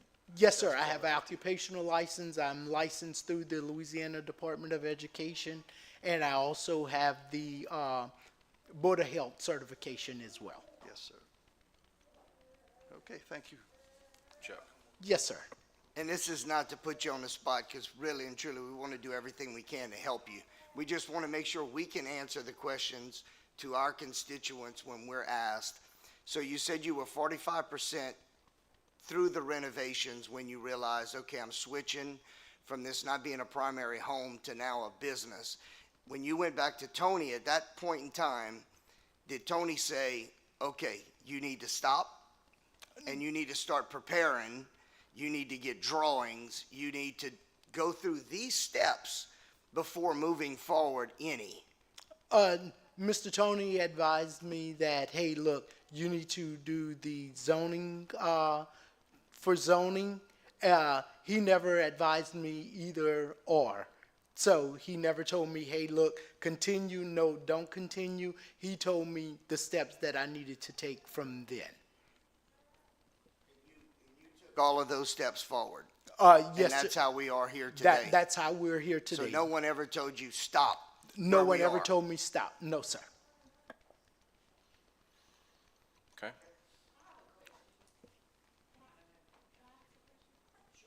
I don't see why not. Come up to the microphone, babe. Yeah, please come to Yes, the ma'am. mic. And if you could, give us your name and address, please. My name's Cassie Baptiste, and I live at 433 Jenny Lane in Iota, Louisiana. Thank you. My question is, where their daycare is located now, is that not residential? No? Because what's the difference between a residential, there's people that live there and people that live? That is a residential neighborhood that, when that neighborhood was built and developed, it was developed with that building being for childcare. That neighborhood, that development was developed with that building as that use. The neighborhood that this house is being turned into was not developed with a childcare in that position. That's the difference. That's the difference. It was that neighborhood was developed with a that location as childcare. Okay, And approved at that time. Yes, ma'am. Yes, ma'am. okay. All right, well, that was my question. Yes, sir. Thank you. Earl Price is my name, and I live around the corner from where this building is being situated for the kids. And I know Vernon Martin, I know his sister. Well, I understand, is Audrey Bernard Place in a residential neighborhood? Audrey, is her place in a residential neighborhood? No, sir. It's a commercial property. It's a zone commercial. It's on commercial. All right. What a Boys and Girls Club? Zone commercial. That was a nursing That- home. but- Yes, sir. Right, but after that, it became a church.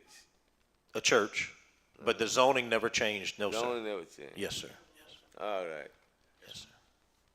I live a block away from this man that's trying to get this business started. I can understand Verna's sister problem is one person problem in a residential neighborhood gonna stop our children from learning? If it does, Crowley's going in the wrong direction to me. And I understand what you're saying, man.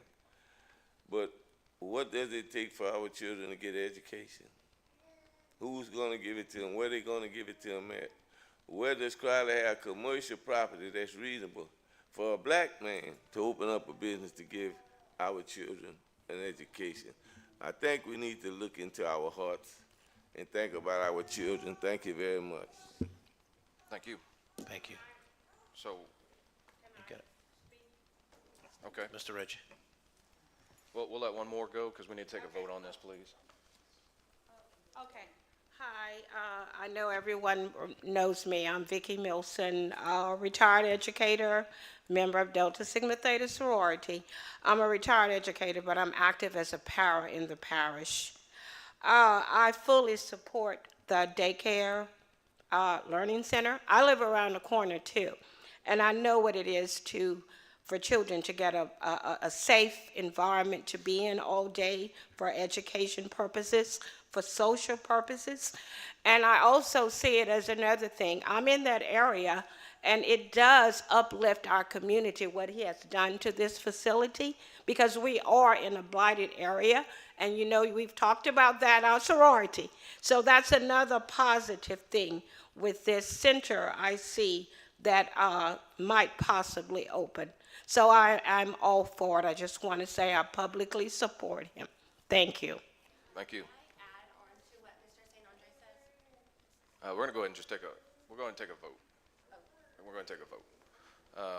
And this vote is to move it to next week for a full council. So all in favor? Aye. Yeah. Any opposed? Any opposed? Okay. And one abstain. Okay, it'll pass and we'll go ahead and move on. So it'll be on next week as a yes for us so far. So under action items, I have nothing else. Under discussion items, I have nothing else. And I will just say thank y'all for all asking questions. I do appreciate that. And I will recess. Thank you, Mr. Reggie. Mr. St. Andre, just so you understand, this is committee. And so the committee voted in favor of the zoning and annexations, a recommendation to move it forward to the full council. I would suggest that maybe you speak with the council members throughout the next week. Next Tuesday at 5 p.m. is the council meeting, and that will help answer their questions, and they'll be able to make that decision next week. And next week's decision would be the final decision. This isn't the final decision. This is to send it to the full council for next week. Just want to make sure you understand. Yes, sir. Yes. And I would like to invite each and every one of you to come by the property and look to see what renovations and what is going on there, what the children will be experiencing there. Let me suggest this also, and I see Chuck's taking out his ink pen, but I don't want you to announce it on the microphone unless you want to. But if you want to give them your phone number, I know that they would appreciate being able to reach out to you and discussing some of this stuff to get information from you. Yeah, I don't have a problem with this. I mean, it's a community effort. My name, like I said, is Jasper St. Andre, and my phone number is 337-212-1286 is my personal number, and I can also give you the number to my center, which is 337-398-1040. The address to the 514 West 10th Street, Crowley, Louisiana, 70526. Yes, sir. I promise you, most of them will be calling you. Not a problem at all. How often are you there? Do I'm, we need to- I go there every day. Okay, so we just need to set up an appointment to know you're there? Yes, sir, that's not a problem at all. Yes, sir. All Thank right. you. One question, Thank is it y'all. the same number that I spoke to you on? The person that I spoke to? Mine was 337-739-3908. I am an educator. I'm not as available as Mr. St. Andre. Oh, that's fine, I just want to make sure that I have Sure. different numbers. He did Thank you. not mention that he does take delicate situations with a lot of foster children who have, to be quite frank, need stability and safety. He will take them for one day or forever for the 12 years. And it is to be pointed out that this is even more of a benefit to the community because of the delicate situation of the children in the care, and that was what I wanted to add. So everyone knows he will work with the foster parents, whether you need him for one day or not. And I don't think people realize, and I did not realize until I became a foster parent, there isn't help, and I can't quit my job. And what am I supposed to do with my babies who are not safe? And that these people are trained in the foster care system and know the legal system, and that these babies now have not just us as their parents, but their school and their teachers. So it is even not just our youth, and they are truly a learning center. At 2 years old, they start learning letters. They start learning more social skills. So to describe it as simply a daycare is not doing it justice. Thank you, ma'am. Thank you, ma'am. Okay. Let's see, zoning annexation, public safety, Alderman Core, please. Thank you, Mayor. I'd like to open the Public Safety Committee. We have all members present for quorum except Alderman Wildridge, who is absent. And we'll begin with reports, first from Police Chief Troy Hebert. Thank you. In the month of November, the office answered 719 calls. We issued 27 traffic citations, and in the traffic enforcement detail, they issued 485. Criminal arrest, we had a total of 46 arrests over the month of November. Any questions for Chief or his report? All right, thank you, Chief. Next, we'll move on to the report from Fire Chief Luis Romero.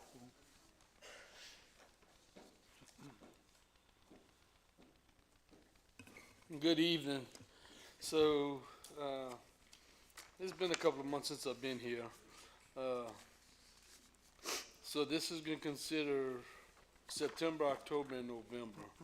In those 3 months, we had 21 calls for hazardous conditions, 68 EMS, 27 fire alarms, 15 fires, 27 good intent calls, 3 severe weather calls, and 12 service calls, for a total of 173. The average response time for those 3 months was 2 minutes and 42 seconds. If I take out the 2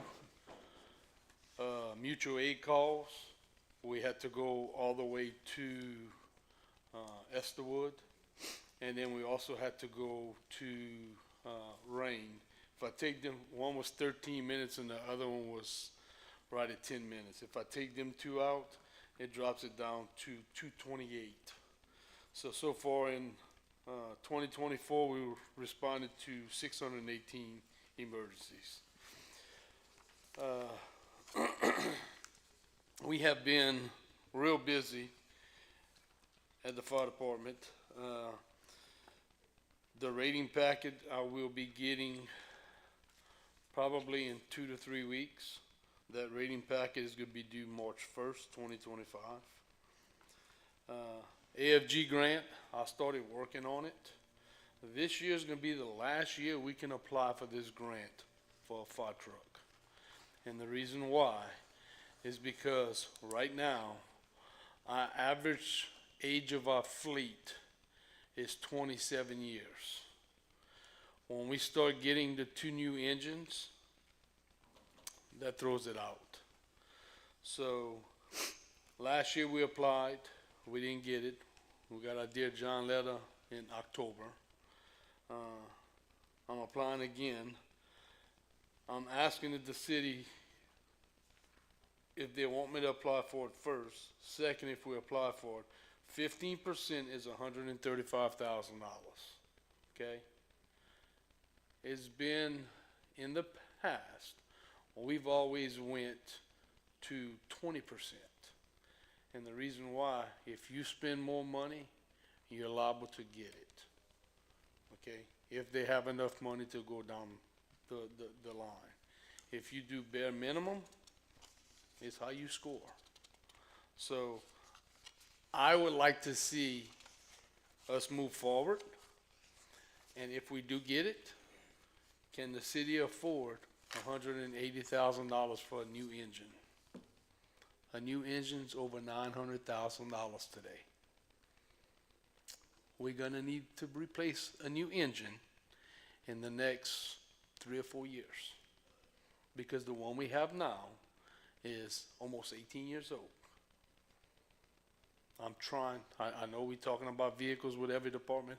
I'm trying, every time I got a vehicle out of service, I get it fixed the same day another truck breaks. I get that one fixed, the next morning another truck breaks. I can't go 2 days with my whole fleet in service. It won't happen. Hopefully when we get these new trucks, it's gonna eliminate a lot of the problems. Next year, this time, we got a squad truck. That's gonna eliminate another issue we have. So my question is, do I go forward and we hope we get it?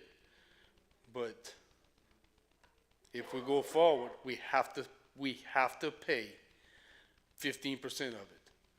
So that would be 135. I say we go to the 180 and give us the best shot possible. Because after this year, we can apply for bunker gear, we can apply for, that's another thing, air packs are gonna be coming up. Our air packs are 13 years old. 2 more years, they're out of code, NFPA standards 3 times they're done. You know, you're looking at $200,000 for new air packs. So. Step in. Just want to clarify, you keep saying engines. Okay, you mean the whole truck, correct? Not just the engine in the truck? I'm sorry. Okay. Pumpers. If you look at your packet. Okay. If you look I at your just want to packet, clarify. that I was gonna get to, but that's an engine. A fire truck, we call it an engine. All right? But I just need guidance, because it takes, man, what it takes to do an AFG grant, 7-8 hours. You know, and I started, but I have to have your permission to proceed. And probably a question you won't be able to answer, but maybe one Chad can get an answer for the next meeting, is that the better question is, can we afford $185,000 this year? And then an additional $200,000 next year when you'll have to buy air packs? Air packs is 2 or 3 years out. All right. 2 years for the standard, okay? Because they 13 years old, so that'd be 15 years. When the new standard comes out, then we out of NFP standard. And Chief, correct me if I'm wrong, but the 200,000 would probably have to be spent before the 180. Because they're so far out. The truck will be further out. Right. If we get the grant. If I get the grant, last time I asked to order an engine, spec it out, and get it built and delivered. Remember, the 2 engines that we're about to receive. Hopefully in February. October 31st of 2022 is when it was ordered. 2022. So it's over 2 years. Now they're looking at 36 to 40 months for an engine. So you're looking at 3.5 years. Right. From today. The longer we go, ask the mayor, the longer we go, the longer the backlog is. I mean, I think if you're telling us the truth that, you know, within the next couple of years, you won't have a choice but to get a new engine, knowing today that we can make the decision to buy one for 185 versus If we get the grant. if we pass this up, it's gonna cost us $1 million. Yes. I mean, Yes, sir. that, By that time, there will be $1 million for a pump. and that's just a smart way of spending taxpayer dollars. Yes. And it's a if we get it. But if we don't get it. You're right. So, There's nothing on the agenda.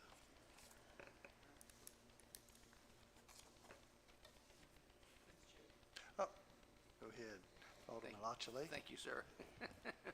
I guess my question was, you know, he's asking for guidance, but first of all, it's not on the agenda as an action item. It should have been put on the agenda that way. Question could have been asked prior to this committee meeting, that we had some, you know, what questions to ask, look at the budget, see exactly the time frame involved and everything, so. Yeah.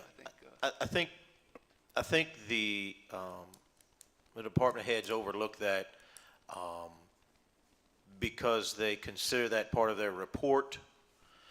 And then, like, we had to change something just now. And it becomes an action item, basically. So, you know, we'll try and work. How about this? How about we put it on the agenda for Tuesday That's what I was gonna. as an action item? You've discussed it, you've talked about it, and we put it on the agenda Tuesday. You don't have to amend the agenda tonight. We just put it on the agenda for Tuesday. You do all your discussion and stuff tonight for it, and then So Dickie, I'll tell you why. Because AFG opens up whenever they want, and they close whenever they want. It opened up last week, and it closes December 20th. Right, but what Dickie's saying is, he would have liked to had seen you put discussion and with possible action for, filing for AFG grant as an action item instead of just your report. That way they could actually vote on it. How about this? We're gonna put it on next week's meeting. How about this? I continue to work on it, and if we get it and y'all don't want to go forward, we'll just turn the money back in. We're gonna put it on next week's meeting for them to vote on it. It's Right. easy, it's done. Yeah, Moving on. go ahead, Step. Well, either way we do it, we still gotta refer it to finance. Sure. Okay, so it doesn't matter whether we do it tonight, Correct. we still gotta refer it. But the point is that you can't vote on something that wasn't on the agenda. But you can amend, I mean, this You committee. can amend it, but there's no reason to. You put it on next week's agenda. And then Okay, you vote on well, it I'm next just week. saying, that I understand what Buddha's saying. I mean, he's trying to get So- this on the so- pipeline. That's 7 That days gives we're gonna me- lose. That gives me 18th. That's it. It's done. Moving, Okay. that's easy. It's done. So Well, that either gives way me it go, the- Buddha, you would've lost That 7 gives me days. the 18th and 19th to work on it, that's it. What If you it's mean? next. No, work on it. Okay, that's, good, good, Yeah, we'll formalize it on Tuesday. good.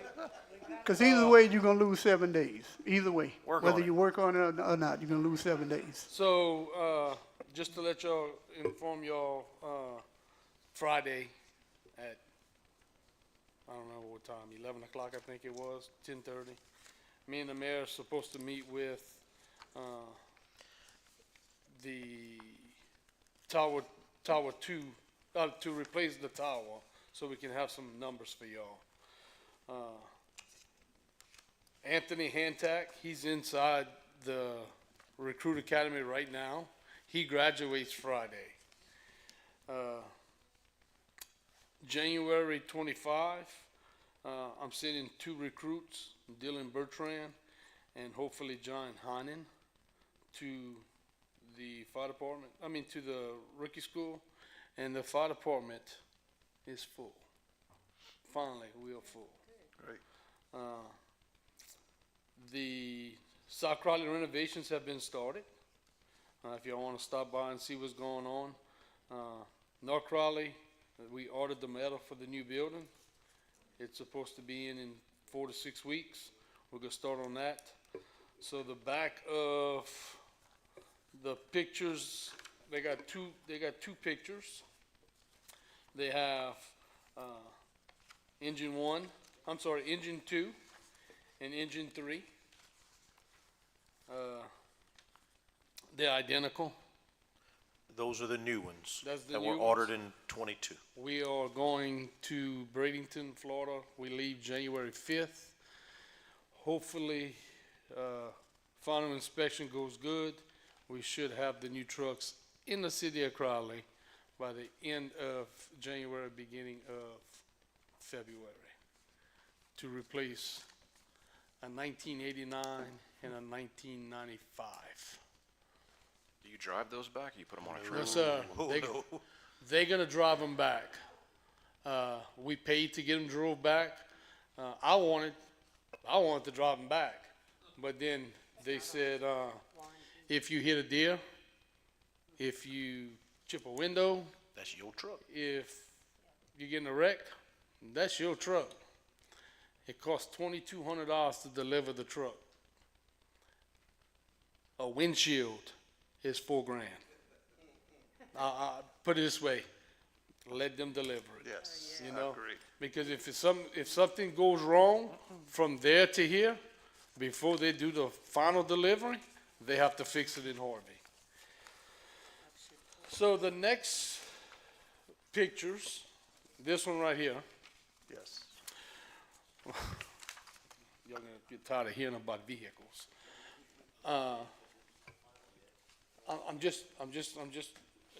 It's almost. So our reserve service. Got some wheeling and dealing. A reserve service, a reserve squad, is the old party bus, we call it, okay? It needs a new transmission, $8,000. We got oil and Oil and water mixing. radiator mixing, so it's shot. We found something at surplus yesterday, and I called the fire marshal and talked to him to see if he can help me with the the Commissioner of Agriculture, and told him what we was doing, and he's like, Buddha, why don't you take this truck? I'll give it to you. So, we're gonna look at it tomorrow. Supposedly, it's in excellent condition, they just don't use it. It's got a little over 20,000 miles. It's a mobile command, we can make it our reserve backup squad, because we have to have a reserve backup. And also, that's be the backup for the tower truck, if the tower truck goes down too. So, through a state law, we're gonna be able to get that truck for free, hopefully. So, any questions? Yeah, Chief, what is on the picture, what is this part? So sticking above- that right there, Above the roof? yes, they put a tower that's the base of the tower, and the tower sits inside, it's a telescoping Oh, tower. okay. That's the base. Gotcha. So I think I can remove, that's what I wanna go see. I think I can remove it. It's gonna to get this truck, I looked at the pictures real close. If you look, the back lights, they robbed them. So the back lights is missing, the emergency lights. For us to get it restriped and all that, it's gonna cost us a couple of $1,000. But I think by us selling the rescue that's at the barn and what we got now, whenever we do sell, I'm gonna come back and ask that y'all give that money from the general fund back to the fire department so we can outfit this vehicle. I'm trying. I'm trying to keep the trucks running. Buddha, what does that tower do? What's it that you're gonna renew? What's its function? There's no tower on it no more. The tower was for communications because this was a mobile command center, which the state didn't use it that often. The two new trucks that are coming in, once they deliver, what is our warranty on them? So it's different. You get 1 year bumper to bumper. Paint is 10 years. Engine transmissions, 3 years, 5, on parts, but you pay labor. The body, I think it's 15, it's different, you know. Components. Workmanship is 7 years for like a faulty crack, a faulty weld, because you got to remember these trucks are hand welded, pieces just like a jigsaw puzzle. The water tank is plastic, and that's a lifetime warranty. So. Any further questions for Chief Romero? Thank you, Chief. Thank you. Now we'll move on to City Inspector Tony Duhon's report.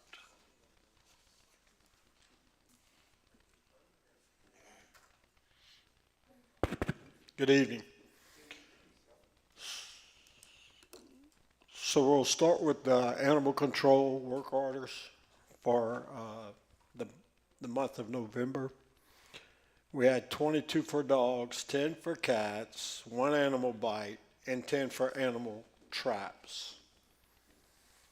We took in 5 dogs, which were reclaimed by the owners. You can zero that out. 5 cats were taken in. Citations were 5 citations with 15 different charges. Right now we have 12 dogs in the animal shelter with 6 cats in there. So we have gotten rid of, replaced some of those animals we had month prior to that. Code enforcement, we had 24 tall grass. We have 19 of those scheduled to cut. 2 diseased tree violations, 2 trash and rubbish in the code enforcement. Flood management, base flood elevation, we gave a base flood elevation out for Hallgrave Street, Jim Bo's house at the end. That house has to be raised almost 40 inches. Permitting, 14 electrical, 1 fence, 1 sign, 1 repair, 2 gas, 2 plumbing, 1 grease trap, and 2 new constructions in the Harvest Trace subdivision. Planning and zoning, we prepared process for public hearing for 1 re-subdivide and 1 conditional use. Stormwater, our normal monthly inspections for outflow, and we are preparing paperwork for the end of the year audit. Any questions? Any questions for Tony? All right, thank you, Tony. Appreciate it. Thank you. All right, we'll move to action items. The first action item is to consider the following renewal applications for 2025 beer and liquor licenses. Before we go forward, Mayor, I've got a question on Crowley Corky's LLC at 2022 West Northern. To my knowledge, this business did not have a permit for 2024. I don't think so. No, I know it didn't. They initially wanted to have one, but they rescinded it earlier during the application process. And so if they don't have a current license, then how can we be renewing, or do they need to apply for a new application? I guess that's Corky's by the Gardner Memorial Stadium along Western Avenue. So, yeah, it's on Western. Oh, wait, the permits. No, I think that's. no, that's probably That's going to it. be their mailing address. Yes. It's the same owners as what is called the back store. And also Fat Boys that used to be is no longer. It's the same owners. So that's probably their mailing address. That is, yes, that's, because on the application. Yes, we got business email. location 1122 Northwestern, right? Yeah. Brad, we discussed this before, and honestly, I don't know that there's much difference between a renewal and a new. I think the application is the same.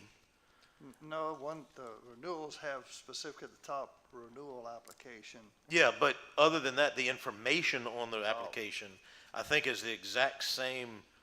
I don't, we can, if you want to make note that this should be a new application, we can, going forward, we can make sure that next week that it's the proper application Sure. for that one. We can do that. Let's do that, Sure. if you want. That'd be fine. With that said, I will move to approve these for consideration by the full council with the attention given to Crowley Corky's to make sure that it's determined if a renewal or a new application is required. Yes, sir. And I made the motion. I have a second? Second. Discussion? Mr. Reggie will recuse himself. All in favor? Any opposed? Motion carries. Number 2, action item, request by Police Chief Troy Hebert to purchase an E-Force software upgrade for his department at a cost of $15,000 plus the annual license fee of $2,250 and refer to Revenue and Finance Committee for funding of this expenditure, and I so move. We have a second. Alderman Dorey, discussion? Well, that's, Chief, can you invite us on that? I have some questions too. Sure. Okay. So what it is, we have an operating software called eForce. It's where the officers now, they do their paperwork in their units. Citations run through this eForce system. Everything pretty much runs through that. Now that we're getting pretty much back up to full staff, I'm too short right now, which is great. It's the best I've been in almost 2 years, so we excited about that. But on the other hand, it's a lot more busier now. It's busier in our dispatch. This added piece, it cost 15 grand for them to come in and install it. I wish they would have done it when they first purchased the system. They should have added that in there because it was important that we need it. It's for the officer to be able to run criminal histories, to be able to search Louisiana database and the federal database on through their laptops in their cars. It prevents them from having the radio traffic. They would have to call it in to dispatch every time they stop somebody. Dispatch would have to run all the information and relay that information back to the officer. So it should have been, it actually should have been put in there at the beginning. But it is needed now. And that's why I'm asking for it now. Now that we back up to full staff, we were able to get by without it prior, so it wasn't that big concern. But now it's starting to become an issue. And I'd like to address it now before it becomes a real problem. And Chief, as I understand, having that ability for the officer to do it on the computer instead of the radio transmission where that potential suspect can hear the dispatcher giving out that information if they have a felony. Yes, we have codes that we use, but at the same time, when you have something serious, you can actually tell in the voice from that dispatcher there's a problem, and the suspect picks up on that also. Even though they may give a number, they understand that by the stress in that dispatcher's voice, relaying it to that officer, that they know there might be an issue, so it would make him react. This way it's done to where it's definitely safer for the officer. That way when he does run it, if he sees something, then he can respond to where. I'm sure those criminals know the code. Yeah, but at the same time, you hear it in the dispatcher's voice, you'll definitely hear a response come back. Mr. Reggie. Does this come out of the TEDS money or? This would, let me.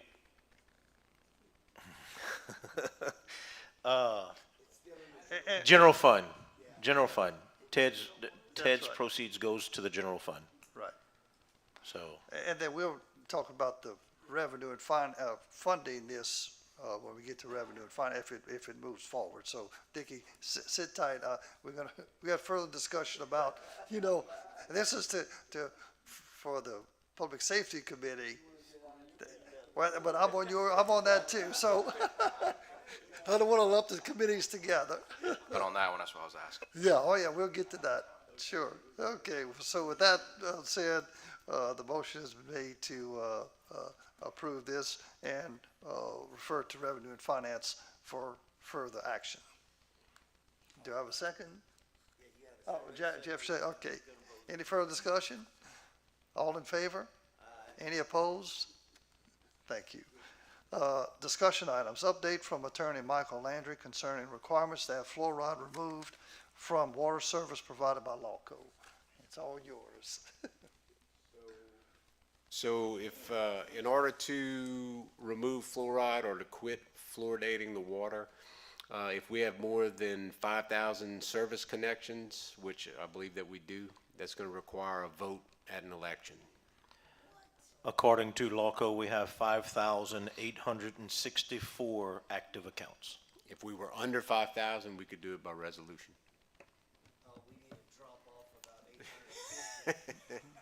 Just wait long enough, the fluoride That's will come. But that's per the That's Louisiana the- Administrative Code.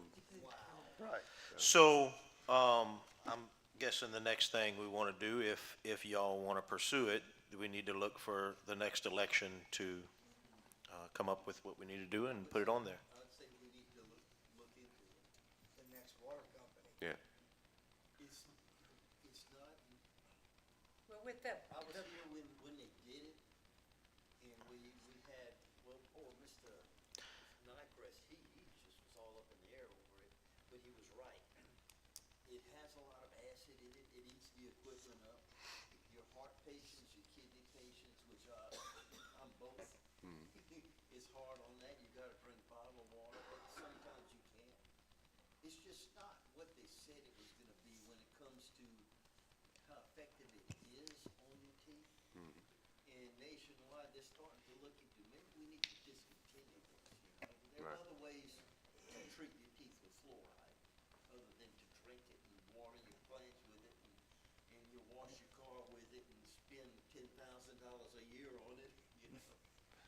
Sure. 20. Yeah. Oh, yeah? Yeah. No. Well, we spend 10 grand. I'll tell you, grand a year. That's a Well, it comes through the paper city. transaction. yes, it does. It does drive the cost of the water up, but currently the city's paying that cost, if, in simple terms, yes. Indirectly. Okay, so that was discussion item, but if we could look, whatever action that we need to do to put it to a public vote, could find out what dates the next elections would be. Whose rule is that? That's the law code? No, that's state law. State, okay. Yeah. State law, yeah. Okay, next, we'll move to I have item, a question, it's the state law to remove it, but if the equipment to apply it, to add it to the, is eroding, and we vote not to replace it. You can't. So you're. You have to replace it because your ordinance states that you add fluoride to your water, and the state's law says that you have to have an election to stop adding it to your water, so you have to replace the So equipment. it's compelled to do it. Absolutely. But what's the safety factor if the equipment is eroding for what's happened in the control of the amount of fluoride? They've changed the parts that needed to be changed over the years. They've changed it multiple times, and they keep it. Look, it's being done right. It is the only issue is whether or not you believe the fluoride is good or bad. As far as for the way it's being applied into the water system and the equipment used to do it, and the Tyvek suits that the employees wear to add it to the equipment, that's all being done properly. That's all being done properly. It's just, the question is whether or not we want it in the water or not. and of course, we are responsible, the city, for paying for those repairs to keep the system And the cost of the fluoride, and the equipment. yes, yes. We have $20,000 budgeted. I think it's 10,000. Also, most of the pipes being used now is the plastic, so that's a given right there. The galvanized pipes are being phased out. Yes. Okay. Lead pipes, yeah.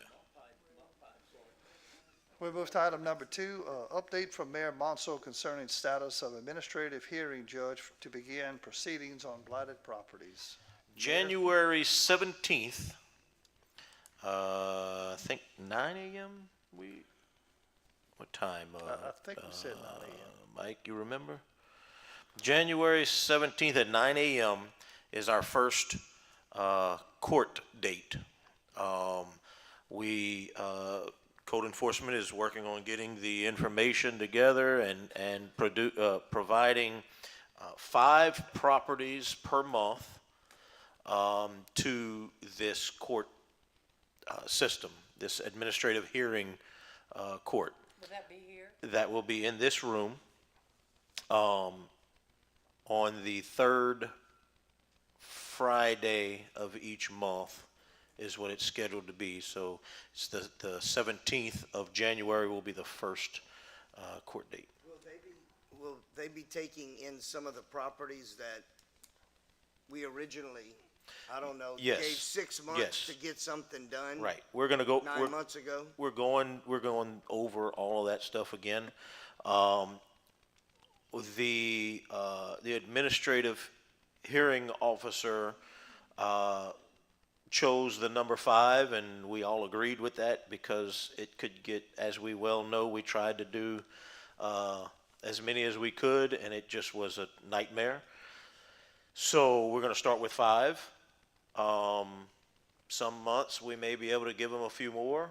We'll see how it goes, but it's going to be a learning process as far as for how long it takes them and for the 5. But right now the plans are to give him 5 per month. Tony. I don't want to add to this lengthy meeting, but as of last year, from the 11th month of last year till now, we have had 11 homes demoed. That's not counting the homes that were demoed outside of the uninhabitables. The city did 1. And we do have some that are on the books that have been sold demo permits, but they haven't started yet. Do we know if any of those that we gave the 6 months time frame actually went and renovated the house to bring it up to code? Actually, these weren't part of that meeting. Okay. This is outside of what's been recorded from those meetings. But I don't know if we can give you an answer on that tonight, but we can look at it and see. I'll tell you that, and I promised that I would say this in the event that I found it to be true, but I was wrong. I wanted myself and the council to come in these chambers and be responsible for cleaning up blight. I wanted us to keep our promise to the citizens, and it come from us that we were going to clean up this blight. The process is extremely daunting.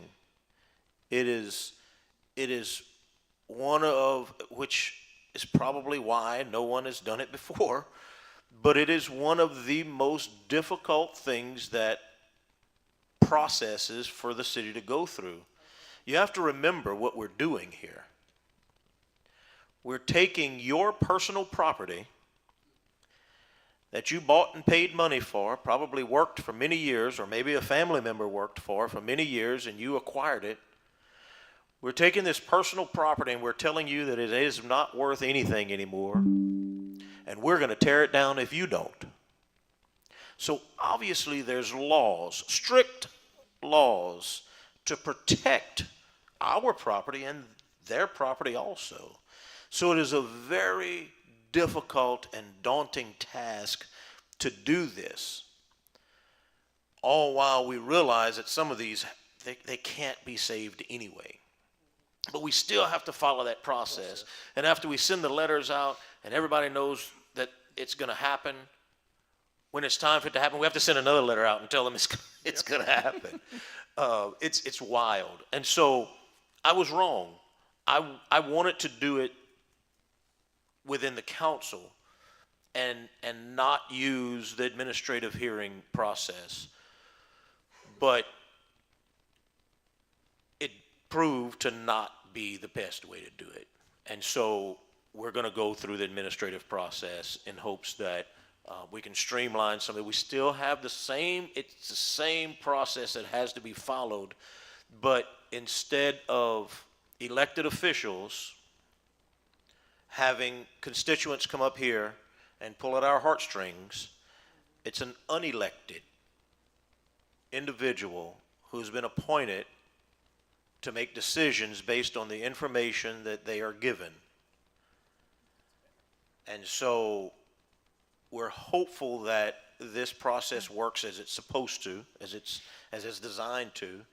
And honestly, hopefully we can get a lot of these structures back into commerce. That's the goal. We need more houses to live in our city.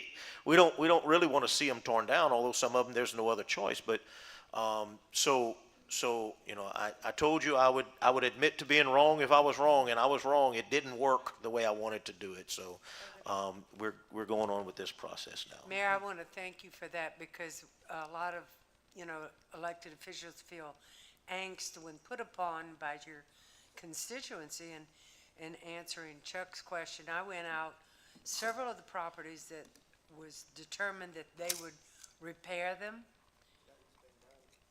None. Nothing, right, None. nothing. Yep. Not in Ward 2. And I've reviewed looked at the ones that we gave time to repair, and nothing. Yes, yes. has So been done. January 17th is first court date. Thank you, Mayor, for Yes, sir. updating us on that. And the last item I have. Brad, sorry, just one suggestion. We got condemnation going all the way back to, I think, 2014. I'm hoping we're not going bottom down. I hope we can be going, shall I say, top down. I hope we're going bottom up. Okay? I understand about the process, but the process does not eliminate the problem that we have some, that when Dr. Proctor was on the council, and it still had nothing been done, I agree. you know? Right. So I'm hoping that we go from bottom up instead of top down. That's basically what it is. Thank you, Step. Yes. Thank you. All right, lastly, I have a request for an update from Police Chief Hebert concerning the status of vehicle purchases for the police department and other costs to equip the units. Can you give us an update on where we are with that, Chief? Sure. When we first looked at it and the quotes that we got from Shetler at the time,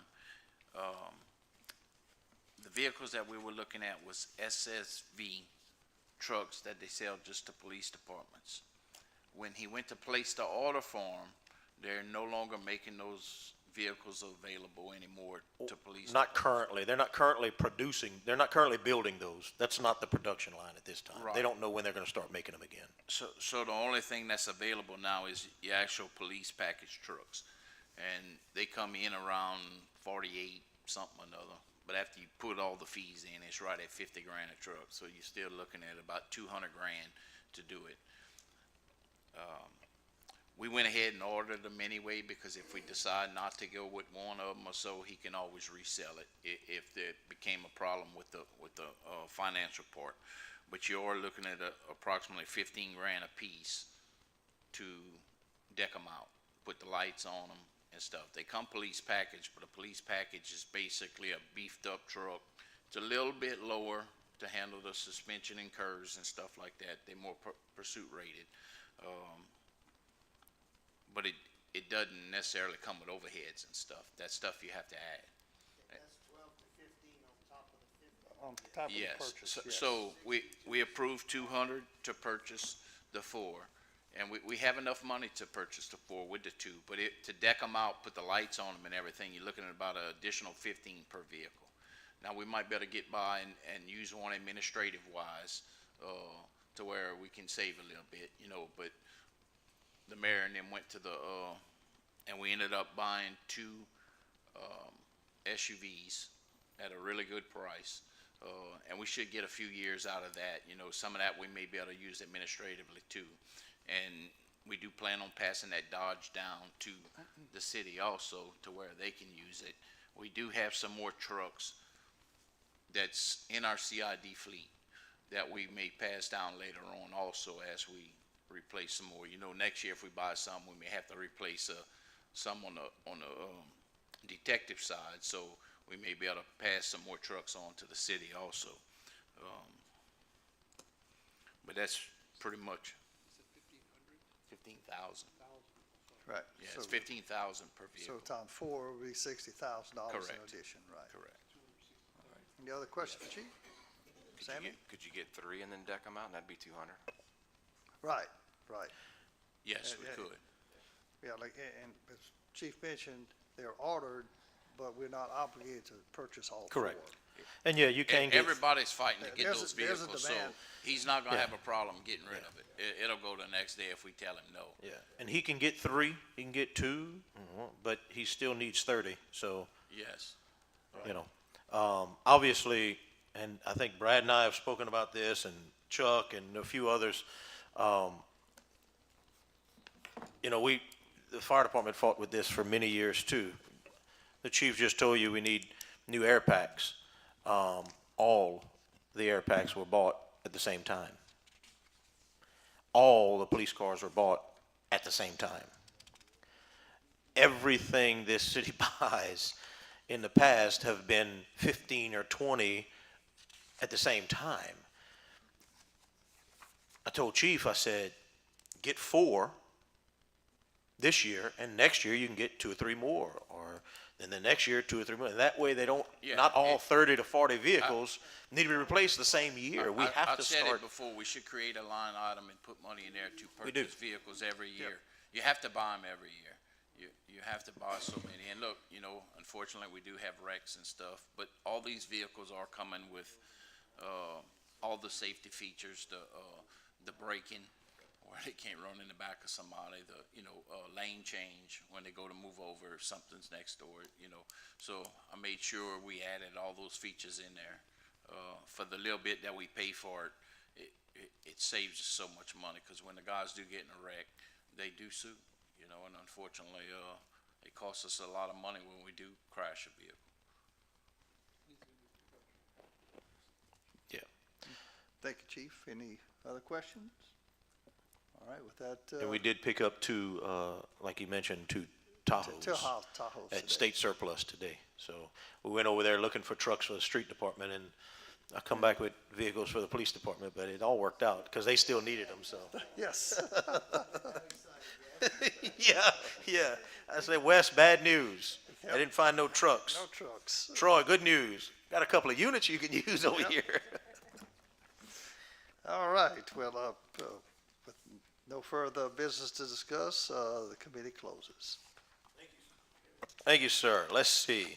Public buildings, Alderman Doré. I will ask that you amend your agenda for a partial payment application for CSRS for the pavilion project.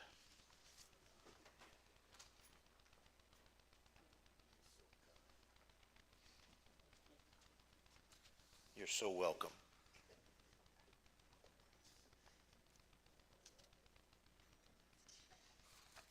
I'll open public buildings. Quorum is present.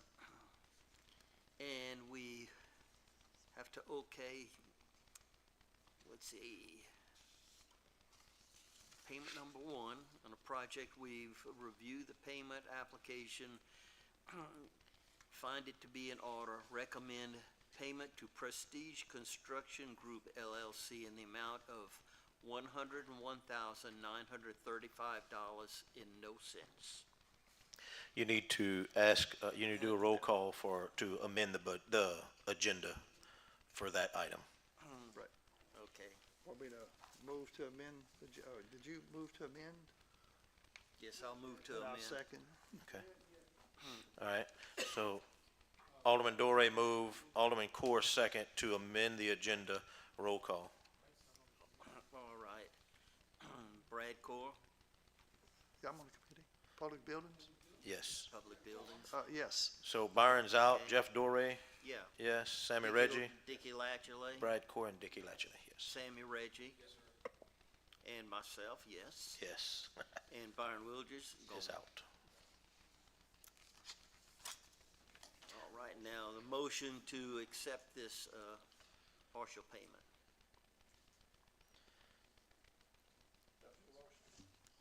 That was your motion? Yes. Okay, I'll second that. You second it? Any discussion? Okay, the amount is $101,935.00. Do we need to refer that to Revenue and Finance? Or stay within the? I don't think so. I don't Oh, guess. okay. Yeah, it's already funded. The Yeah. project is funded, it's Okay. just to approve the partial payment. All right, so we have motion and a second. All in favor? Aye. Opposed? Motion passes. And I don't see anything else on the agenda, so I will recess. I'll give you all just a little update. I'll try and make it quick. On the pavilion project, if you've noticed, they've hauled off some concrete. They've done a little dirt work. Then it started raining, so they wasn't able to haul dirt in. They are ready to haul some dirt in. However, the two holes that we have, one of them is causing some issues that we're trying to find what the source of the water is. The larger, deeper hole continues to fill up with water. You can literally see it pumping out of the ground when they pump it all the way down. You can see it coming out of the mud, pumping out of the mud. I got with Lawco.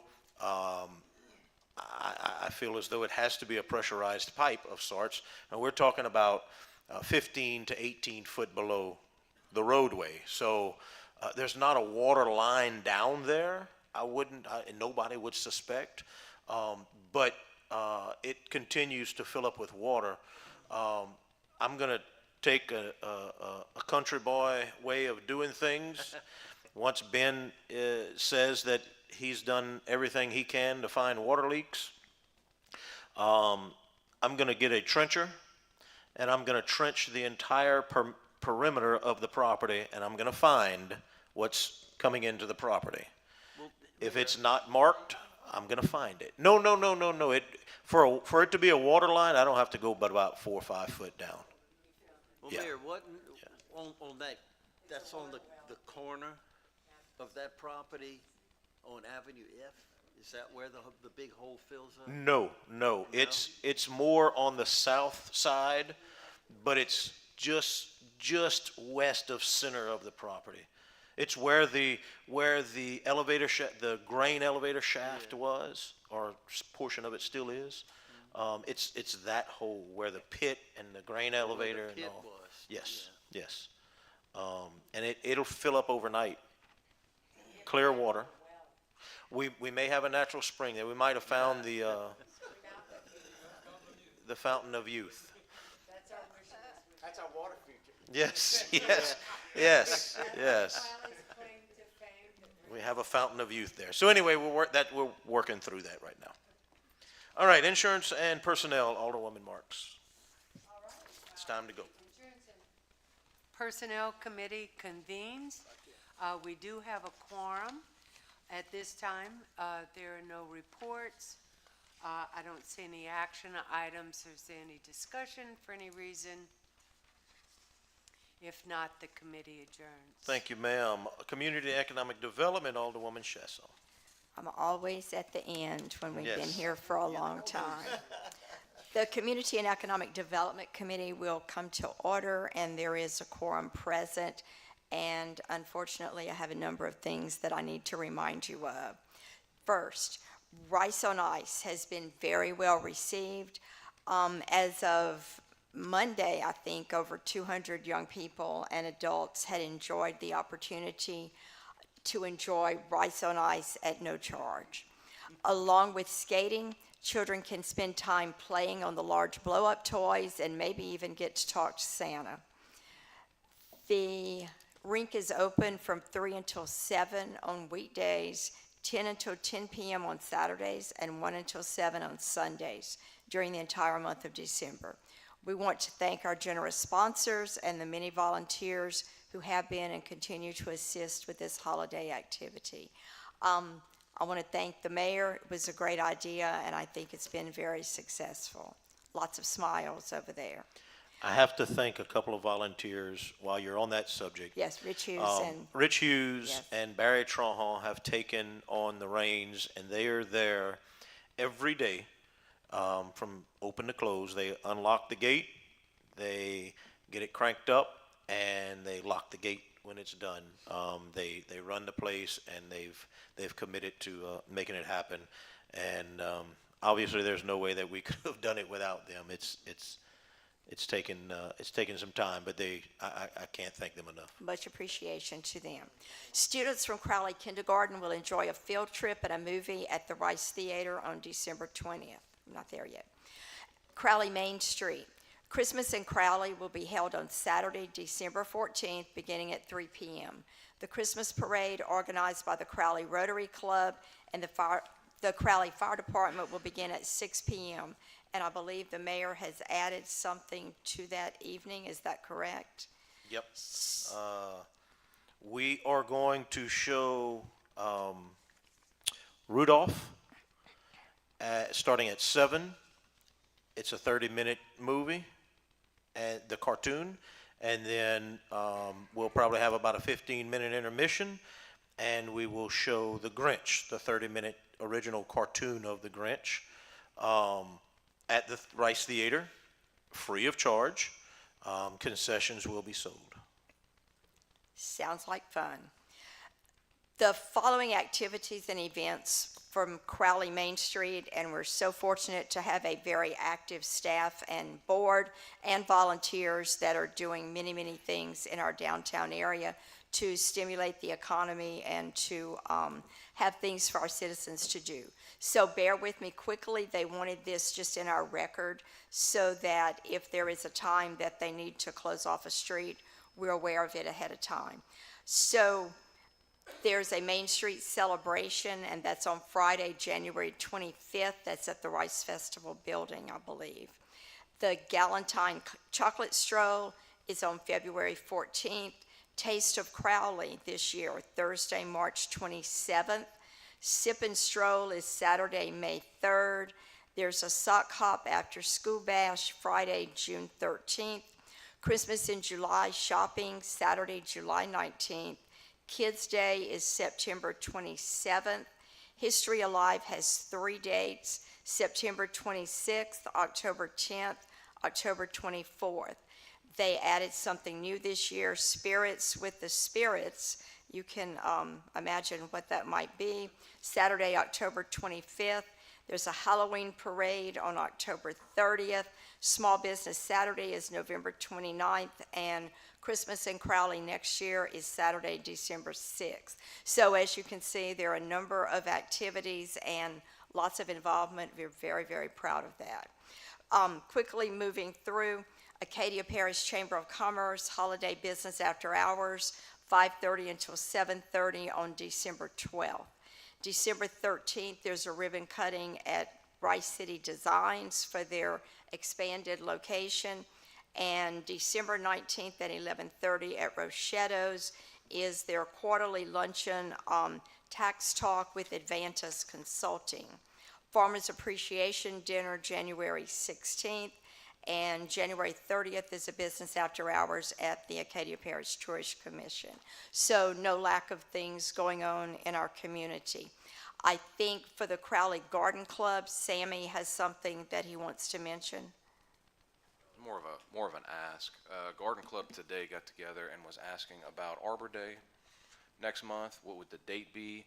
And if so, could we plan it in Mobley Field?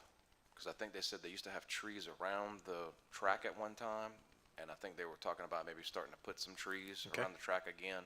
Some bigger ones, of course. They started that back when Charlotte was here. Yep. And we were gonna go all the way around because the trees got old and There, died, you know? a couple of them have fallen over the year, over this past year. I will ask that if the garden club, financially give what they can, but let's maybe solicit other funds. Those little oak trees that we've been planting, they don't make it. We don't have the resources to keep them watered and keep them, we need a larger tree. And whether, it may not be an oak, it may be some other species. I'd like to see the oaks if we're gonna go around Mobley Field, but we need I mean, I'm not gonna say a mature live oak because we had talked I don't know about, who can afford that, but Well, we're gonna talk to Martha Harmon to get something a little bit larger. yeah. And then I think one of the ladies said that she was gonna donate her time to go by it and make sure it's watered if we have Yeah, another drought yeah, situation. yeah. So, we're trying to Because they think just ahead. haven't made it. And you know, I don't know if we've suffered some vandalism over the past couple of years with some of them too, but they're just really small beginning, and it's tough to keep them alive. And I hate to see those. I'd like to see some larger trees. That way we can, and the city may be able to. I mean, let's find out what a price is, and we can try and work together to get something larger. Thank you. Okay, so thank you for that. The West Crowley Beautification Committee, this group remains actively involved in cleanup activities, although the rainy weather has caused them to have limited activity during the past month. And that's all I have. There are no action items. Is there anything else that needs to be discussed in this committee? With that, we'll adjourn. Thank you, ma'am. Revenue and Finance, Alderman Lachele. Thank you, Mayor. I convene the Revenue Finance Committee. We have a quorum present. We have no reports to be read out. Under action items, I have one, to approve the request by the Police Chief Troy Hebert to purchase an E4 software upgrade for his department at a cost of $15,000, plus the annual license fee of $2,250 for funding of this expenditure. Before I move on this action item, I have a few questions to ask the chief, if you don't mind. Chief, I know you both, and I've talked to Brad about it, we both looked at the budget that you have. And I am aware that you do have a budget line item under computer and information technology, which the budget began at $125,000, and I think you have a remaining balance of $103,000. As a formality, normally you use up what you have in your budget line item, and later on, if any additional money is needed to carry out the budget year, you ask for an appropriation at that time. That way, the clerk doesn't have to do monthly amendments to the budget as they come up. You just use up that line item and we do the amendment all at one time. Okay. Well, I understand that you have a lot of these items in your line item that are already subject to being charged on a monthly basis, and that you know you're going to run out if we do that. But again, it is a line item for computer and information technology, and it should be used. Yes, what I'm asking for is pre-approval. If I buy something that I don't have the money allocated for, and I come back in 8 months from now and y'all say, no, we're not paying for that, then I'm stuck with it. So I'm asking for pre-approval. It doesn't matter if you put it in 8 months from now. I'm just asking y'all to Well, the thing is, pre-approve it. unless the Revenue Committee, acts on an appropriation, just having it as information in the minutes won't do any good. It has to be an appropriation. I mean, you have to rely on us coming at a later date and appropriating those money. So would you prefer us appropriating it now and not doing it later on? No, it doesn't matter if you appropriate it later on. I'm just asking for the okay to purchase it now. But Well, you can appropriate because you're in charge of your budget and you do have a line item. yeah, I there, know, so, but it's a lot of work for the clerk to do, and that's where the issue come in. She, we always needing things, and we're always needing things that are beyond my budget. So it's like every couple months I would need stuff appropriated, and Right, but- she said it is a problem for her to keep making those entries. It is, and you have 103,000 still left as a balance in your budget line item, so you can use that money Right. at your leisure, because you are the chief and you're Right. elected, so, and you have your budget set in place and everything. But as far as bringing it up for informational purposes and having the minutes, it's not a commitment that the committee or the council is gonna make for you. You have to rely on us coming at a later date and approving that for you. And I'm sure we will do that to keep you functioning with the computer system, so. I mean, Well, I mean, I you have to prefer trust to in- be, open. I don't want to purchase something without y'all, approval on, Right, okay. I don't want to leave the city. I can't go 5% over, but I wouldn't want to do that to our city. And he would have to make up that difference if I went over through his other, budgets, if I went over to balance his. Right. Okay, Mr. Martin? But I see where Chief is going. So how soon will you need this? Tomorrow? Okay. I mean, I do have money in there. Well, okay, from what I'm understanding, and man, my jaw is hurting, Lord. From what I'm understanding him to access for, just be in line with him getting it. In other words, he has the money for it. You just want to make sure that he got permission to do it. In other words, he didn't want to come back later and say, well, it's something that you didn't need. Why did you get that? What Is that pretty much- really what he's saying, Step, is that he does have the money in his budget to purchase it now. Right. But the money in his budget is budgeted because he knows that's how much money is going to be spent on what he currently has throughout the year.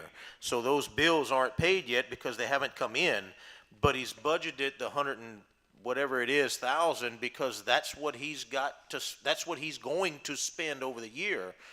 This is above and beyond that, so he's asking for that much more, and it causes some confusion because why are you asking for an appropriation for a line item that you have money in, because you still have money, but the reason he still has money is because the year hasn't passed, but he's got bills that are gonna come in that line item is gonna have to pay for, and he's going to spend that 100 and whatever it is. Okay, well. But this is above and beyond it. I see what you're saying. So it doesn't show that he needs it I right think- now, but he does Right. need it. I think I got lost when you used the word line item, saying that it was for that, No, but it's not for that. Right.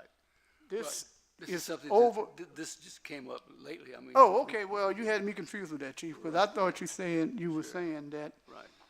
you had the money and you was gonna go ahead and get it. You just let us know ahead of time that you was getting it. I see now, the money is for the rest of the year. Is it? Okay, I got you now. So you need it, but you just don't have the money per se. Yeah, it could be added later on. Oh, okay, I got you now. I got you. Right, okay. Okay. I just don't want to purchase anything that Right. y'all not aware of. Okay. We do have it in the Public Safety Committee action item to authorize the purchase of it. So in the Public Safety Committee, it's gonna be on record. Right, so then that way we can look back at the minutes and see, why did you go over it where y'all approved something go. but didn't fund it at that time? Okay, all right. Okay, well, I'll recommend not approving the request. You wanna table that? I would, yes, table it. Yep. That's, I'm gonna table it. there you go. All right. Okay, all in favor? Oh, You're actually tabling to move the money later. right, He's purchasing it. all right, Use what he got now to get it. right. Okay, any more discussion? All in favor? Aye. Any opposed? Motion passed. Okay, no other items to come before the committee recess. 3 hours, y'all. We had a lot of discussion tonight.